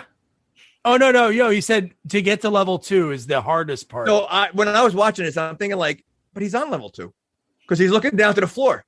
Yeah. So I thought he was already up there. I'm like, wasn't that difficult? Yeah, and then he actually goes back to level 1 because that's the ground floor that he goes. Yeah, that's what I'm saying. So he was already. How difficult was level 2? I don't know. That was so stupid. And the fact that this is the dumb thing that too, because when we see him snooping, we see a guy in an office looking out a window like to the warehouse, and he sees Paul like looking around like crates, and you're like, oh shit, he's gonna get caught, right? This guy follows out and can't find him somehow, but at the very same time, Paul walks up to a freaking guy and he goes, I was told to put this in there. And the guy goes, put what? And he knocks him out. And yes, the guy saw him, easily could have snuck on him and see what he's doing. And you don't see him until like the last, like took him forever to get there. It did. He did. And they had the high ground too. Like he's watching him from above. It's like you should be able to see every movie. He does what he did before, his peeping, and he does it with the door open again. he clearly could have opened it very little and peeked in and could have seen what was going on. No, his whole face was sticking out of there. And no, not even that. The fact that from the people that are taking the cocaine out of the tuna, they could see him. But the fact that his ass is sticking out, that the people behind him, he's just standing there. He is and no one says anything. And then he starts shooting all these guys. And I know you always mention this, but didn't it seem like a Bugs Bunny cartoon when he pulled out that ticking time bomb? That little like dynamite wrapped in the plastic with almost like a clock on it. As he throws that, blows up a ton of people. This scene alone, I have the body count for the whole movie, which I'll talk about when we get closer to the big scene with a lot of death. But he kills a ton of people here. Now, first of all, why did it have to be like a time bomb? Couldn't have been a grenade. Would have done the same exact they have to do it. And again, I'm gonna say, these cartels when they're delivering drugs and everything else, they're using regular workers there. They check them when they leave, and they so he's killing a bunch of innocent people. I guarantee you, they're not being paid. They're not part of the cartel that are checking drugs and checking the fish and all that stuff. So let's say he's killed now 10 innocent people. Yeah, like Andrew said, Zacharias is just trying to stimulate the economy, and boom. And think about all the fish he killed. That now they can't sell it and people can't eat. I wonder how much they charge for cocaine fish. So like at a restaurant, is that something extra? Do you think it's like funny mushrooms, the same thing? So it's like cocaine. So you can have cocaine in the fish, and it's like the same kind of thing. I don't know. Well, I've read on the internet cocaine and mushrooms have really different effects, but one makes you fast, one makes you slow. Okay. Paul Kersey probably know because this is a PSA. I thought they were going to do something when he did blow up, like that whole big, when they were unpacking the cocaine. I thought like the explosion was going to send like a cloud of cocaine throughout the warehouse. And like, I really thought it was going to do something like that. And they didn't do that. And the cocaine's all over Charles's face. And then he runs really fast. Like he doesn't need the truck. All white now. And his mustache is all white. Like a milk mustache. And again, he walks away unscathed. Yeah, but like to your point, like these are regular workers. Or do they get bonuses if they stop guys that try to blow up the cartel? Because he's driving away in a pickup truck. They're chasing him with like broom handles. Well, remember, so they yelled, was it like $1,000 reward to kill him? And it's like $1,000. See, that's what I mean. Like they wouldn't be part of the cartel. Like that's like the regular workers that are just trying to make money and leave. Yeah. So. Yeah. Like $1,000 bonus. All right. That's going to buy my kids some clothes, for school. And he's just mowing them down. Just, poor little Pacolito over there that's trying to make a living. And terrible. Paul Kersey. Now we cut to Zacharias getting ready to go on a helicopter, and we get our first M. Night Shyamalan twist of the movie. We see Nozaki show up, and you're like, oh shit, Nozaki's gonna arrest him. Nope. He says exactly who it is. It's Paul Kersey. And then he goes, go take care of me. He goes, I don't do that. He's like, well, you do that now.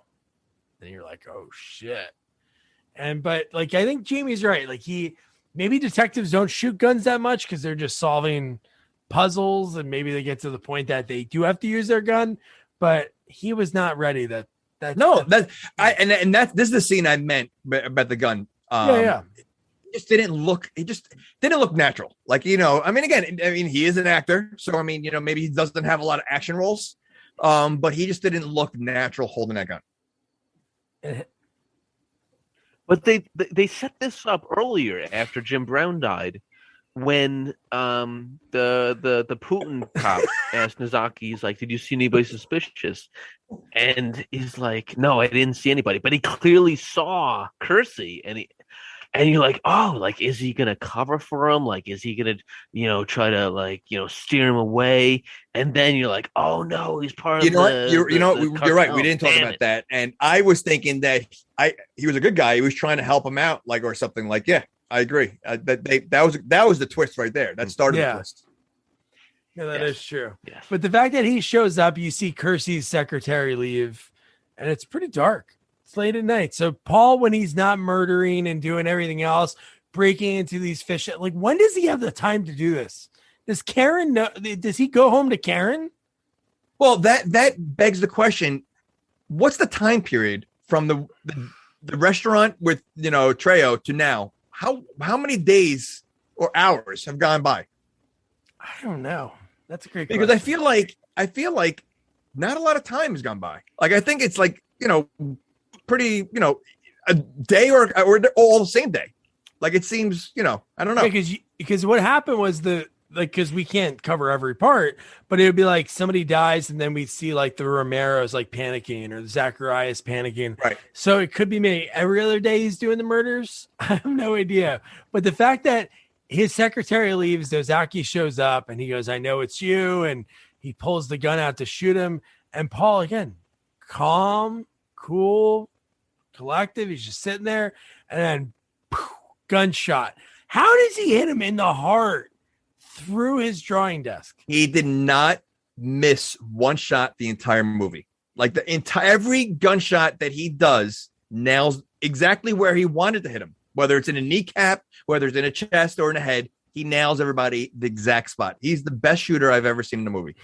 Maybe Cannon was like, "We can't afford to have any missed bullets. No retakes."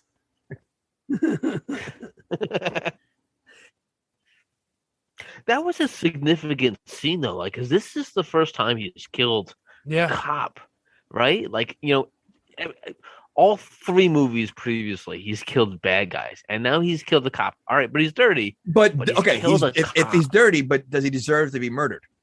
Like he's not selling drugs. He's working for the cartel, and you don't even know to what extent. He might just be a dirty cop who's just doing a little spying business on the cartel.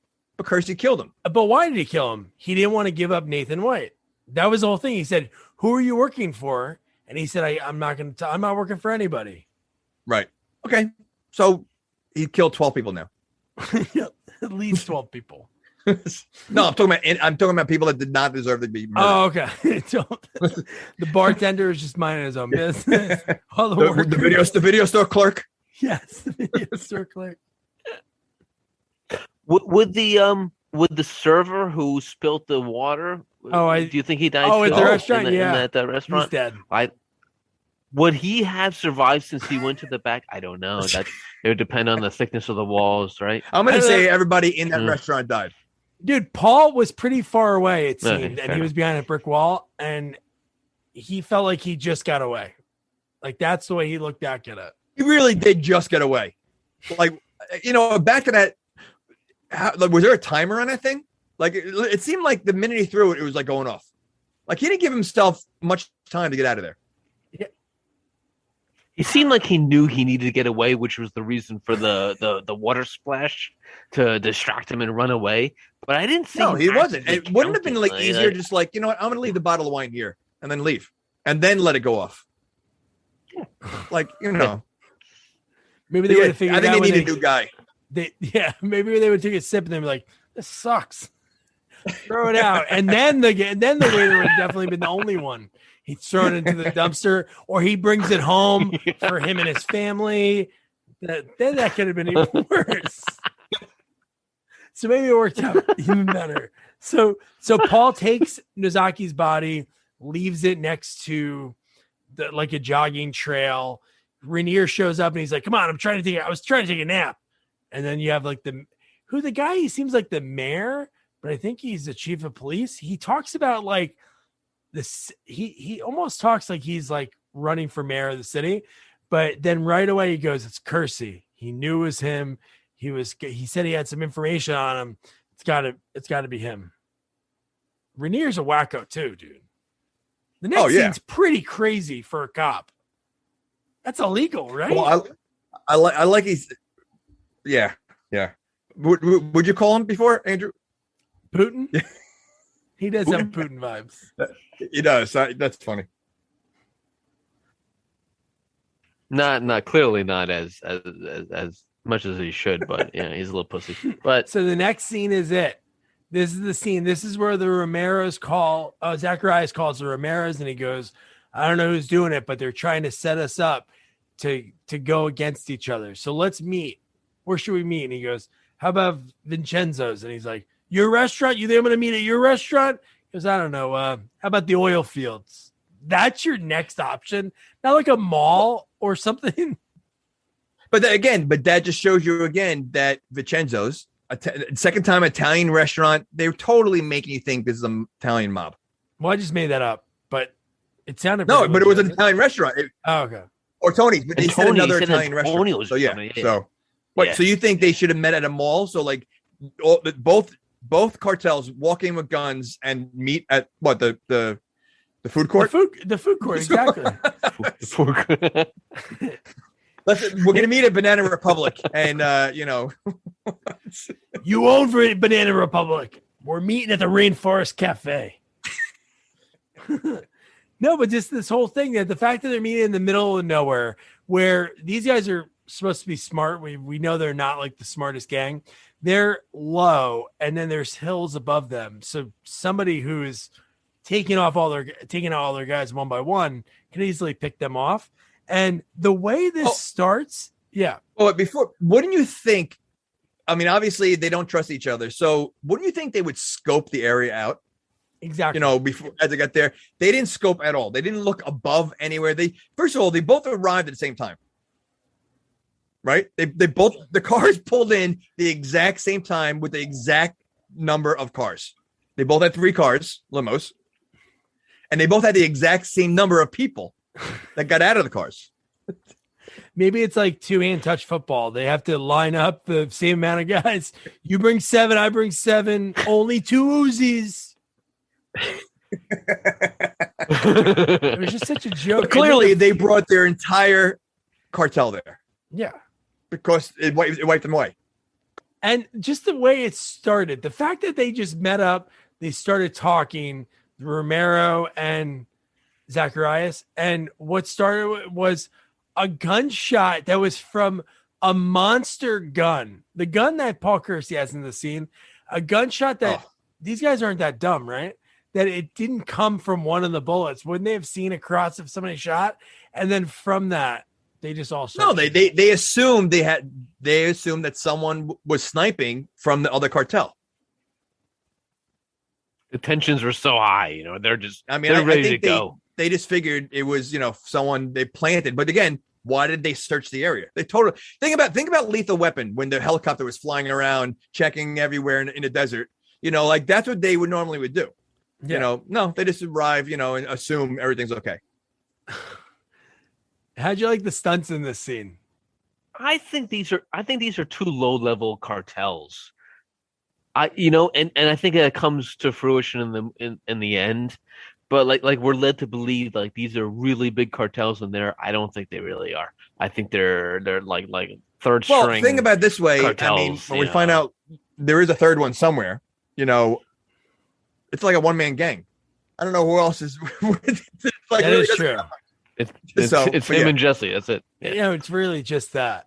It's LA, New York, big gangs. Those guys know what to do. Chicago, the second city. LA, it's the third city. The gangs aren't. They're just learning the whole deal. But the stunts in this scene. Every person was flying around for every shot. Like they all got blown or went round. It was regular guns. I mean, they were being tossed around. 2 different guys put their heads through the car windows like a torpedo. Like it's almost like he dove headfirst with his arms on his side into the window. Yeah. Crazy.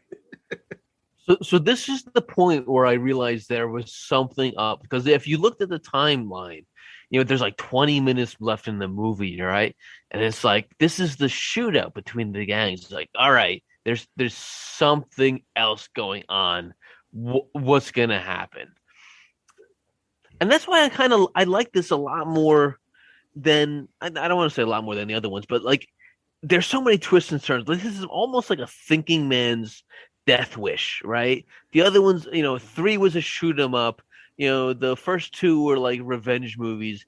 this one has so much twists and turns. Like they definitely evolve. Well, they from didn't the have previous much of a three. budget for anything else, so writing a story doesn't take much of a budget. So that's probably where they put, But what I like about the twist coming up is when the twist comes up, the way they did it, like you clearly can, he can clearly put two and two together maybe now and say, all right, I know what's going on. But no, they go to the house again to see that he's not there. Like that to me was a good part. I just don't know, knowing that he would. Oh, we didn't even get to that part. He has to get it set up. We're first. close. So, Well, all in this part, all it is Paul just shooting all these guys, the guys that are left in the oil fields. There's not that many left. You have the number 2 guy for the Romero gang, the brother. He gets shot while he's getting ready to shoot Zacharias because Paul, I guess, wants to kill him himself. It seemed, right? well, yeah, well, he does, but doesn't one of the car leave? One of the. Yeah, Zacharias is number 2 because he's like, wait, and he peels around the corner. And this is where he shoots him in the leg and slow walks with that massive gun towards him. But yeah, he wants to, because he has the picture. He brought the picture of the daughter. Yes. I don't know her.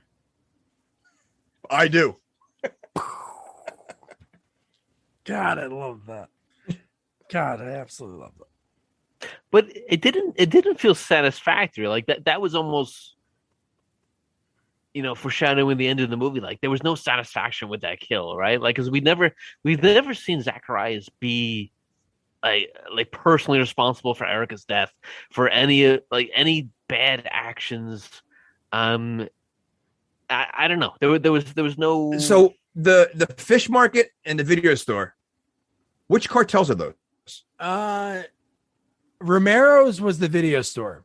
Okay, so they both. I was going to say because they don't seem like cartels. Like Zacharias does not seem like a cartel. So I was wondering, is he involved in drugs at all? Or is it just okay? Yeah.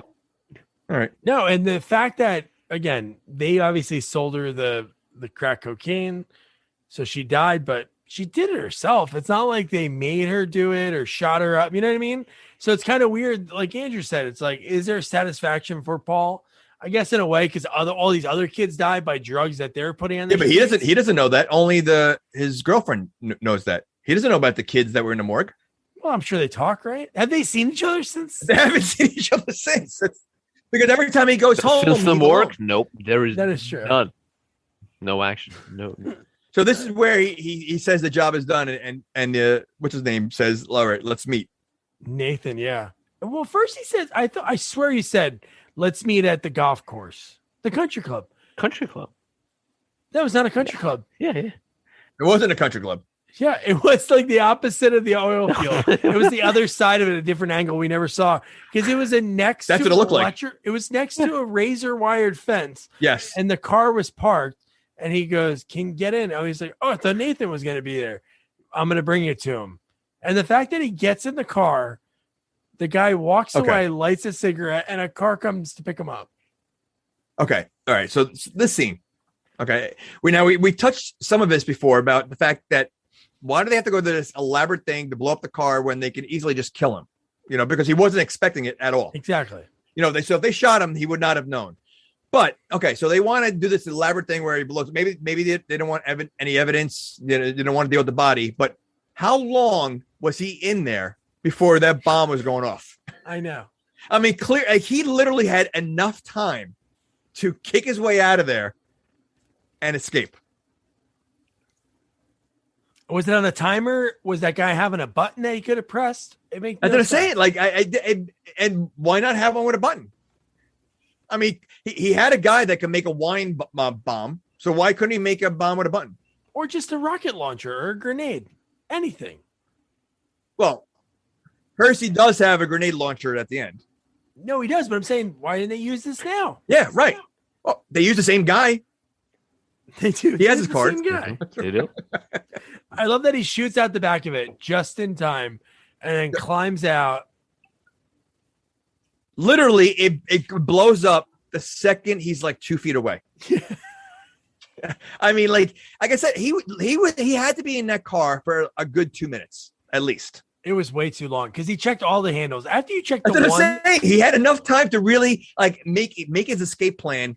Like he had enough time to think. Like what kind of bomb is that? No, I know. And I think we talked about this one time. They should do spoof movies about these because wouldn't it have been really funny? Like once you check, first of all, you don't even need, I don't think you need to check the door handles if your limo driver gets into a car and leaves because you might maybe assume it. But what if he did leave the one door open? He just opens the door and walks out. I think it would be good if like, you know, like their limo driver pulls away, but is watching and like Kersey gets out and it doesn't go off. So the guy's like, whoa, what happened? And he walks over, he lifts the doorknob and it blows up.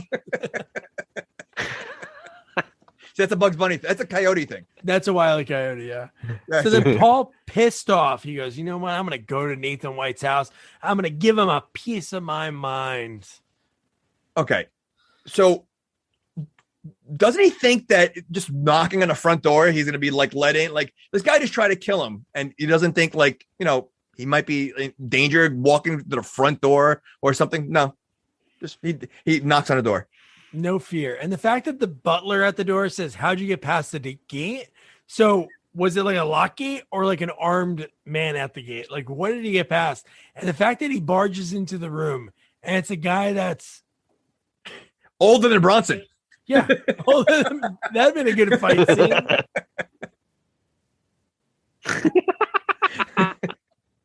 But I did like the fact that he's like, that's my name, right? Then he goes like, you know, like, so like this is where to me, like they could have done it a cheesier way. And I thought this was pretty good. Like, wow, this guy didn't even come to it. Like where, like he was using his house, like, you know, yeah. That was a really good twist. That was probably the best twist in the movie. And he even says, I wasn't here last week.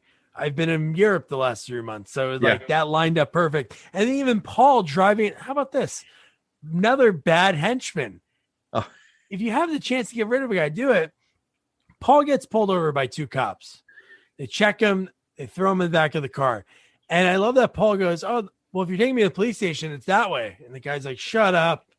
And you're like, wait, fake cops. They're ready for everything. How do they know he's still alive? Okay. Not only that. Okay, he's in this car with handcuffs and they have guns in the front seat. He had enough time to kick that grate or whatever the gate that's blocking them before they were able to shoot the gun. They give him way too much time. These are still real cops, I'm assuming. Now, they didn't read him his Miranda rights, which kind of tipped me off that they were kind of a little fugazi. But I think they're still real cops. So this is now 3 law enforcement officers that he's killed them. And again, they're not good cops because it doesn't take long to take a gun out and shoot him. The minute they realize he's kicking, he should have been dead. Yeah. Yeah. And somehow one of them does survive. One of the cops does survive because in the next scene, this is where you see. So this is where. Oh, I thought they both died. I thought they both died in the crash. No, because not Nathan, who is, so he does have a name. So John P. Ryan's character changed. He's like, I don't know, what would you even call it? What he is now? A slime ball? The way he talks, the big gold chain. He's wearing a friggin' denim jacket.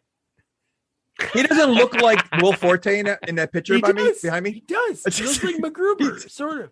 He does, 100%. Like old man MacGruber. But he has a cigar in his mouth and just his anger towards these guys. So I guess somewhere in some iteration of one of the scripts, again, this is Wikipedia, they have next to his name is Ferrari.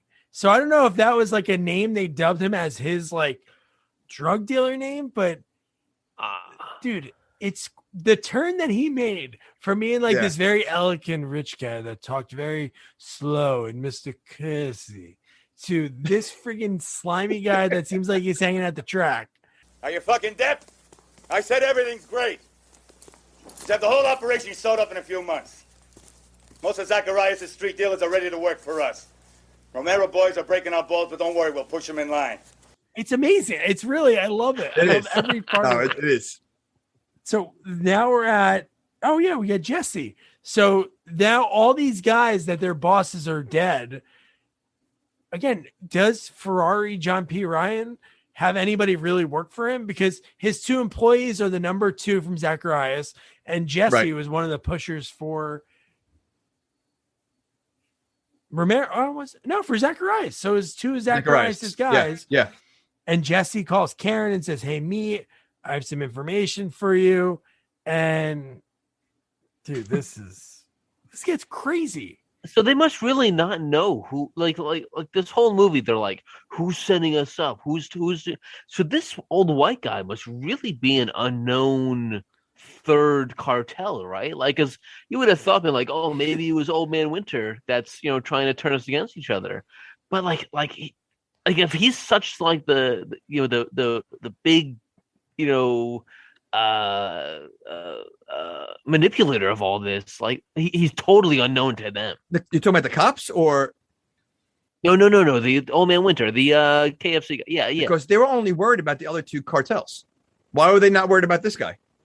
Like, I don't think he is in the game. I think he wants to get into it, and he's trying to get them to kill each other so he can. So you think he's got? Maybe he's from New York or Chicago, and he's coming to. So you think he's a startup cartel? That's an interesting twist. He's a startup cartel. Yeah. Okay. Because to be honest, he doesn't have anybody work for him. So there's no way one guy can be running all this. So he's going to try to maybe just like swoop in when they're dead and just take over the operation because he took 2 employees. But he has Jesse, though. That's the key. Like, he has like, how does Jesse know to come to him? Yeah, but was Jesse wasn't number 1, right? Is he number 1 to the old cartel? No, right. Jesse was like a pusher. So maybe he's in on it with Kirk Douglas, and he was part of it. So now he's a number 1 guy now, with him, the other guy being the leader. Because why else would Jesse go with him? See, I think we need a Death Wish 4A to further delve into these character stories.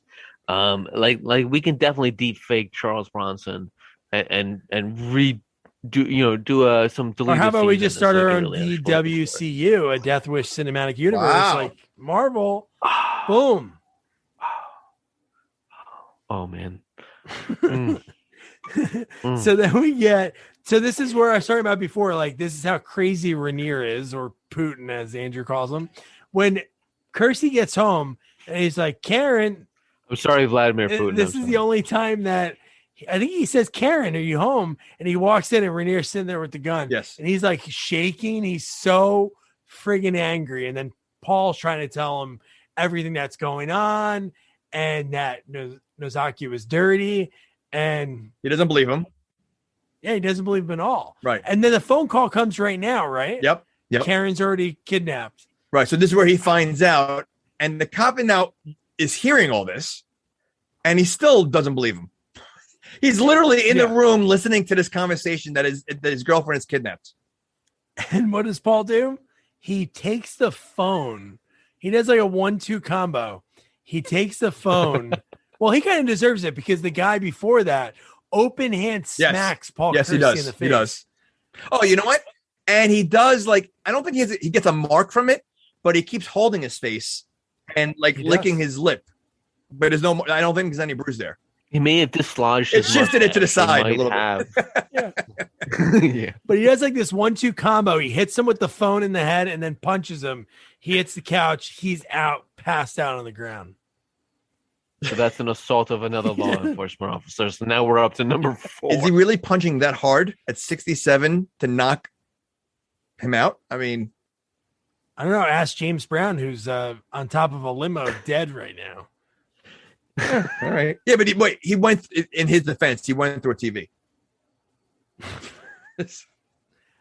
A death is a death.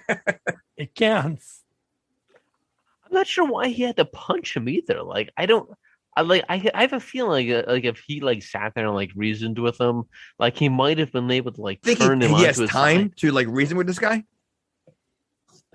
Heard about where Karen has been for the last 2 weeks, so that is true. I think she can hold on for another hour. She could have been kidnapped like 2 weeks ago. He wouldn't even know. Yeah, like he didn't even like really like, I don't know. He didn't even seem like that worried. He was like, okay, okay. And I love it right away. He goes to his fridge. Did you notice his fridges? He had 2 ginormous fridges next to each other, and he pulls the one back And there's a secret room there? Dude, he's an architect, so it makes sense. I guess if he built that house. Whose house is it? Is it his or Karen's? I was under the impression it was Karen's house. Well, it's Karen's, and maybe he sent her and the daughter away on a trip for a couple weeks. And then he was able to build a secret room, a panic room where he has all his guns. So that question, do you think Karen knows about his history? Like this does Karen know that he's really Batman kind of thing? Like she doesn't know that, his dark side, like Bruce Wayne, Batman kind of thing. I don't know. I mean, is the second fridge an indicator of a previous murder lifestyle? I don't know. Maybe Karen likes to eat like a horse. She eats like a horse too, not like a whore. So the next scene in the parking garage. So I thought this was coming first full circle from when I saw the parking garage. I'm like, all right, it's coming full circle from the beginning. Yeah. What kind of business is this garage doing? Because there's never a car in there. Well, this is the skating rink parking lot with like thousands of people on the skating rink, but nobody parked. Now, no cars. So the skating rink has multiple level cars, like garage. That many people go there? I mean, maybe they just skate in there. Maybe they don't drive. They skate in there. It's teen night, so none of these kids drive. So there's going to be no cars. Their parents already dropped them off, and they're good. But, dude, this scene blew my mind. Not even, I don't even know if you're thinking about what I'm thinking, but the fact that they see Jesse in his car, and in the car is also Ferrari, John P. Ryan, and Karen's in the car too. Yes. The fact that Paul's in it, they flash the high beams, and the car starts moving. Okay, and it turns. This car turns. Yes, and then they're like, "Get him!" They block the car and they shoot it up. Nobody's in it. How the hell did? Not the fact that he jumped out. That's ridiculous. But how'd the car turn? First of all, it's that 80s trope that how many times you see a movie where there's like bricks tied to the gas pedal, there's string on the steering wheel to make it turn. This is Paul Kersey we're talking about. I would have liked them to show that. I really would have liked them to pan into the. Well, then it would give it away. We're supposed to think that he's really in there, because not for nothing, they unloaded on this car. If he was in there, they shot about 500 bullets to kill him because they literally unloaded on this car. They could have ran out. They could have wasted all their bullets, and then they wouldn't have been ready. They wasted tons of bullets. It was like a minute of them, just three guys shooting at this car with one guy they're thinking it's in there. If they had Paul on their side, he would have used one bullet. Just one bullet, he would have took him out. So Old Man Winter, he's armed Kersey to the teeth at this point, right? Like he's made his armory guy available to him. He's armed Kersey with every single weapon that he needs, and then he's gonna go try to kill. It just seems so. Yeah, he gave Kersey the guy's card, all the weapons he needs. And then he's gonna Well, he also, in his defense, he thought he killed him already. So, I guess he didn't expect him to go twice. He thought he could. Yeah. He should have killed him twice. Yeah. Well, he had about 5 opportunities to kill him. Yeah, but this 3 times that he thought he should be dead. This with the shooting him 500 times. But the fact that Paul then has this rocket launcher. No, it's a grenade launcher. And it's a grenade. Oh, is that what it is? Grenade. Well, launcher? because I first I thought it was a rocket launcher, but normally you see the rocket come out. This was just basically just blowing things up left and right. He was at this point, he turns into John Wick and Rambo. He's a combination of John Wick and Rambo. Did you guys notice Jesse when he drove away, when he left them? When his car blew up, when Tim Russ died, it was a really bad dummy.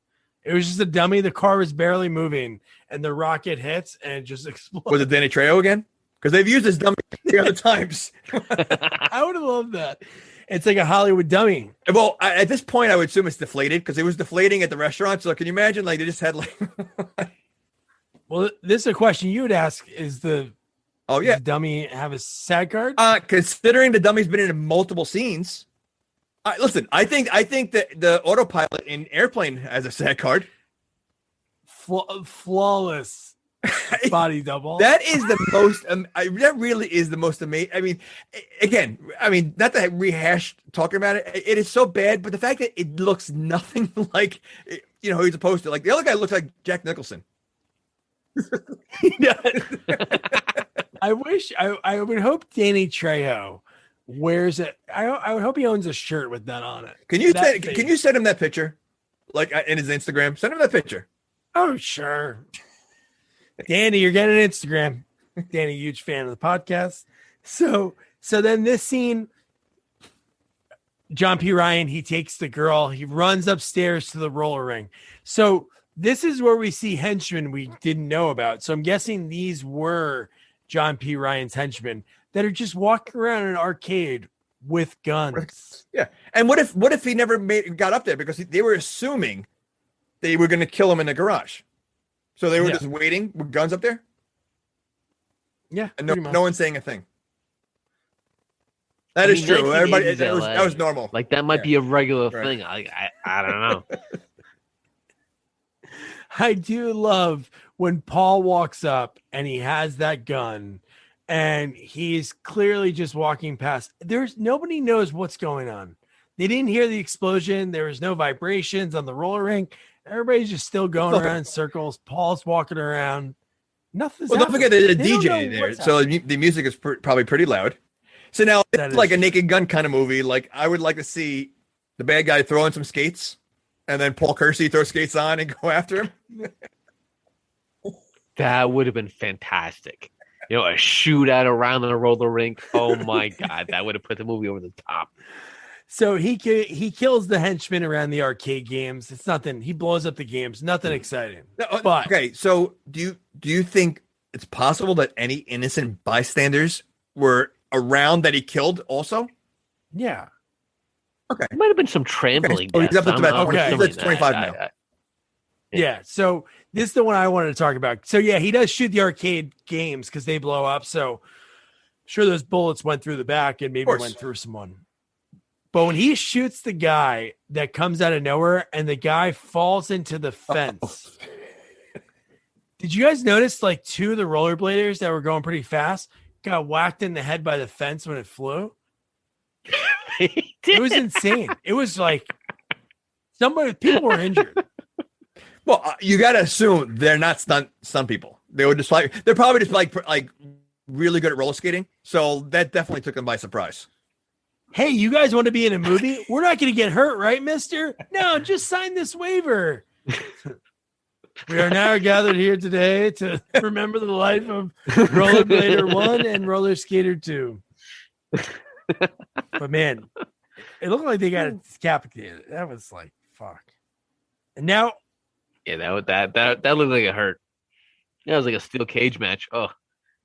The showdown that the 80s wanted.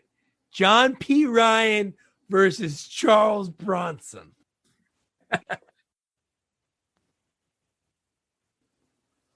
And he has Karen at this point, right?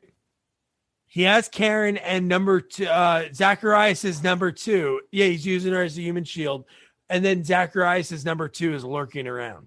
But don't you think that she had a few opportunities that she could have like escaped from him? Because he really didn't have that much of a hold on her. And he wasn't really focused on her. Like, I think if she tried to run away, I don't think he'd go after her because he's so worried about Kersey. Like, I kind of blame her. Like she could have ran away. Wow. Victim blaming. I'm just saying she didn't make much of an effort because maybe, something bad might not have happened to her later on.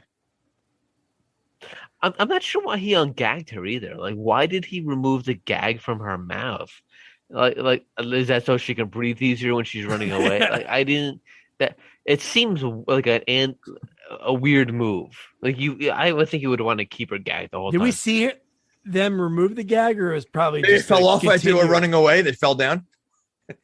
I thought he removed it in like the closet. Oh yeah, when he went to retrieve her. That was so weird because they go, "Where's Karen?" And they go, "Oh, she's in the bathroom." She's in the powder room. Like, but she's just in this storage closet. All right, Jamie, hold on. Erica in that bottom right picture, she's definitely on coke. She might have had a like a year-long problem. So you don't think it was like a one-time thing?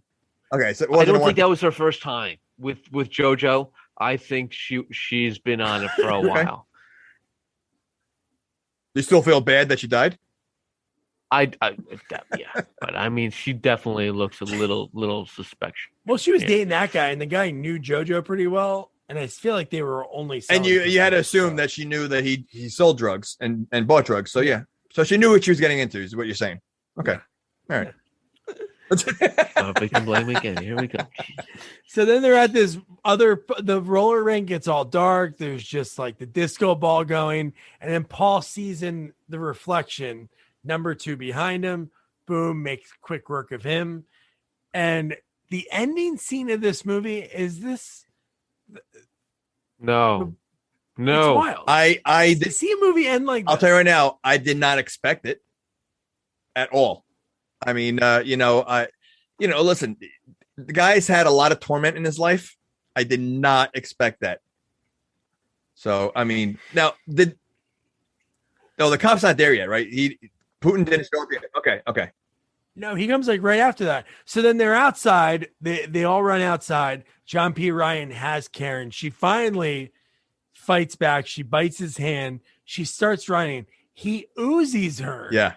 In the back. And it's crazy because when he shoots her and you see like the whatever they use, it's only like a little bit. And then they cut to Paul. He's heartbroken. And then they show the body again and it's all blood. Hold on a second. Is he really heartbroken though? That's just, well, is he heartbroken? Is he? So yes. But what he does next. Wait, so the cop shows up now, right? No, it's not yet. Oh, he didn't kill. Okay, you're right. Okay.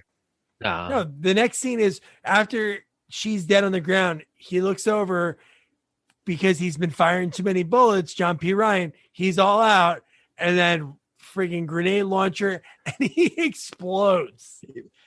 You know what? If he didn't shoot so many bullets for one guy in that car, he would be alive today. Exactly. Well, I don't know if he'd be alive today because. Well, he was pretty old back then. All right. But you know what? Think about that. So like, just, if any drug dealers are listening right now, don't waste your bullets.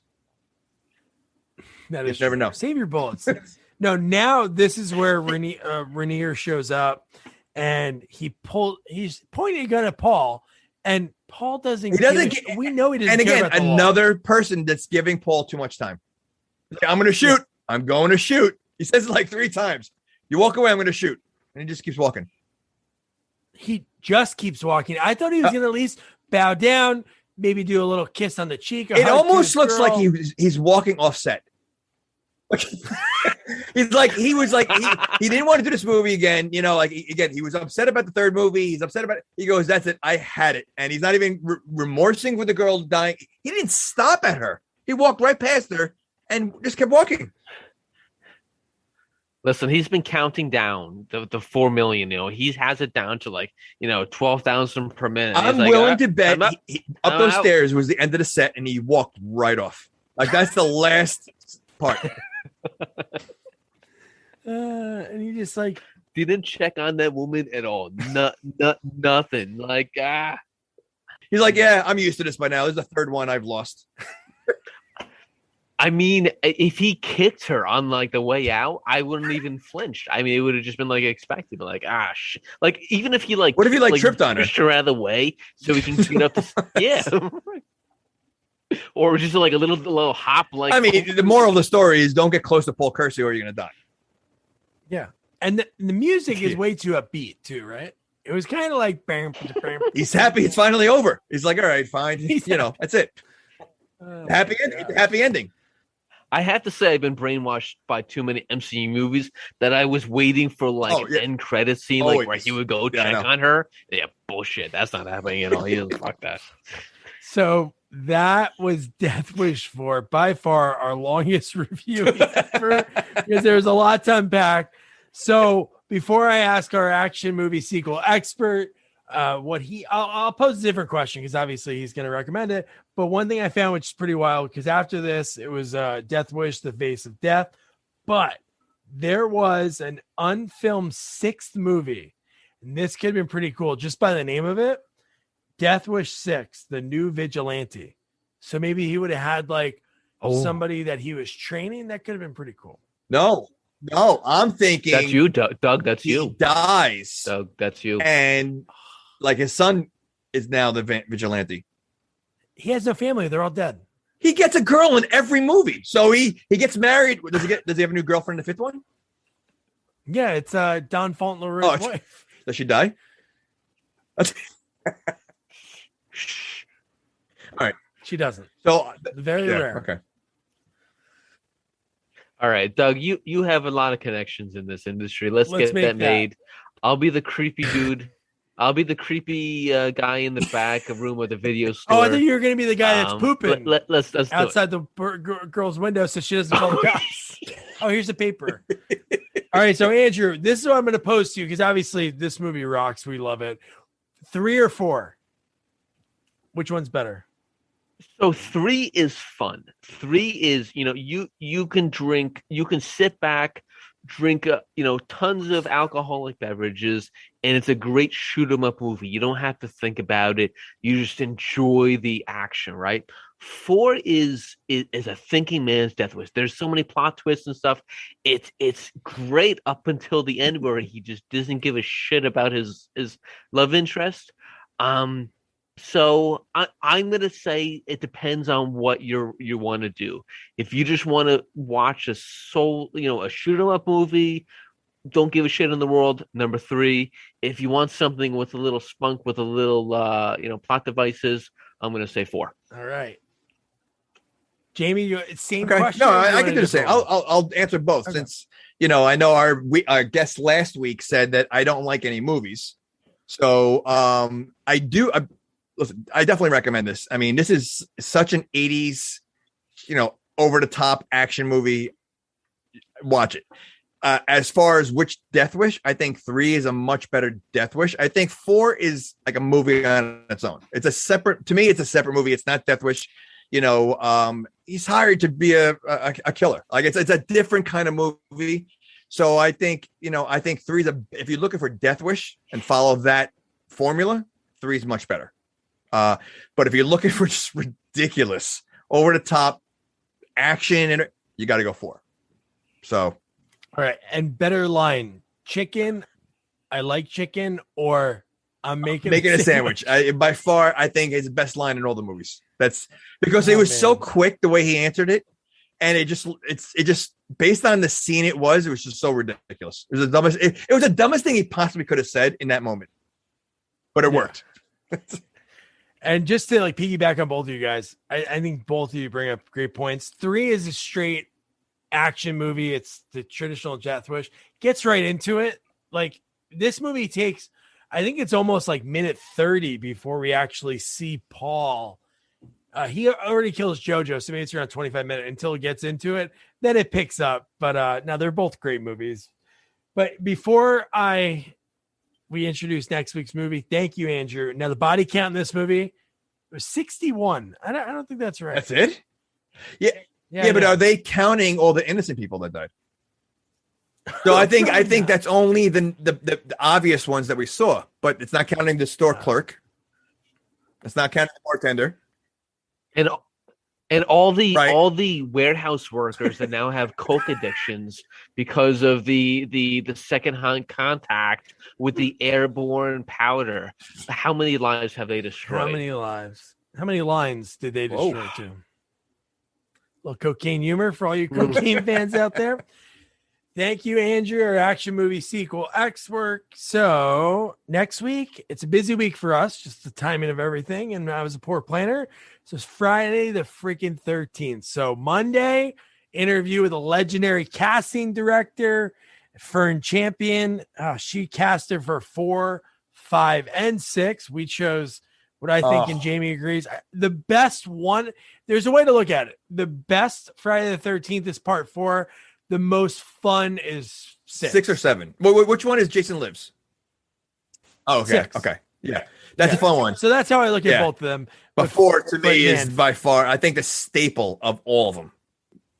Exactly. And Chris Egan, who's our horror expert, is like the best horror movie we're going to give him. Usually he's doing The Fly 2 and, Amityville 2 and all these bad horror movies. But this is a great one. And man, Fern Champion, her stories about casting, how she went from being a fashion designer to casting and how they kind of work hand in hand. She casted the Cheech and Chong movies, the first 5 Police Academy, so she has some stories about finding those people, Breakin and Breakin 2 Electric Boogaloo, and so many more. She has a great story about how she discovered Cameron Diaz for The Mask, and a lot more. So that's a great chat. So don't forget to review, rate, share our podcast, follow us on all social media at Sequels Only, and don't forget to check out our website, sequelsonly.com. Good night. Good night.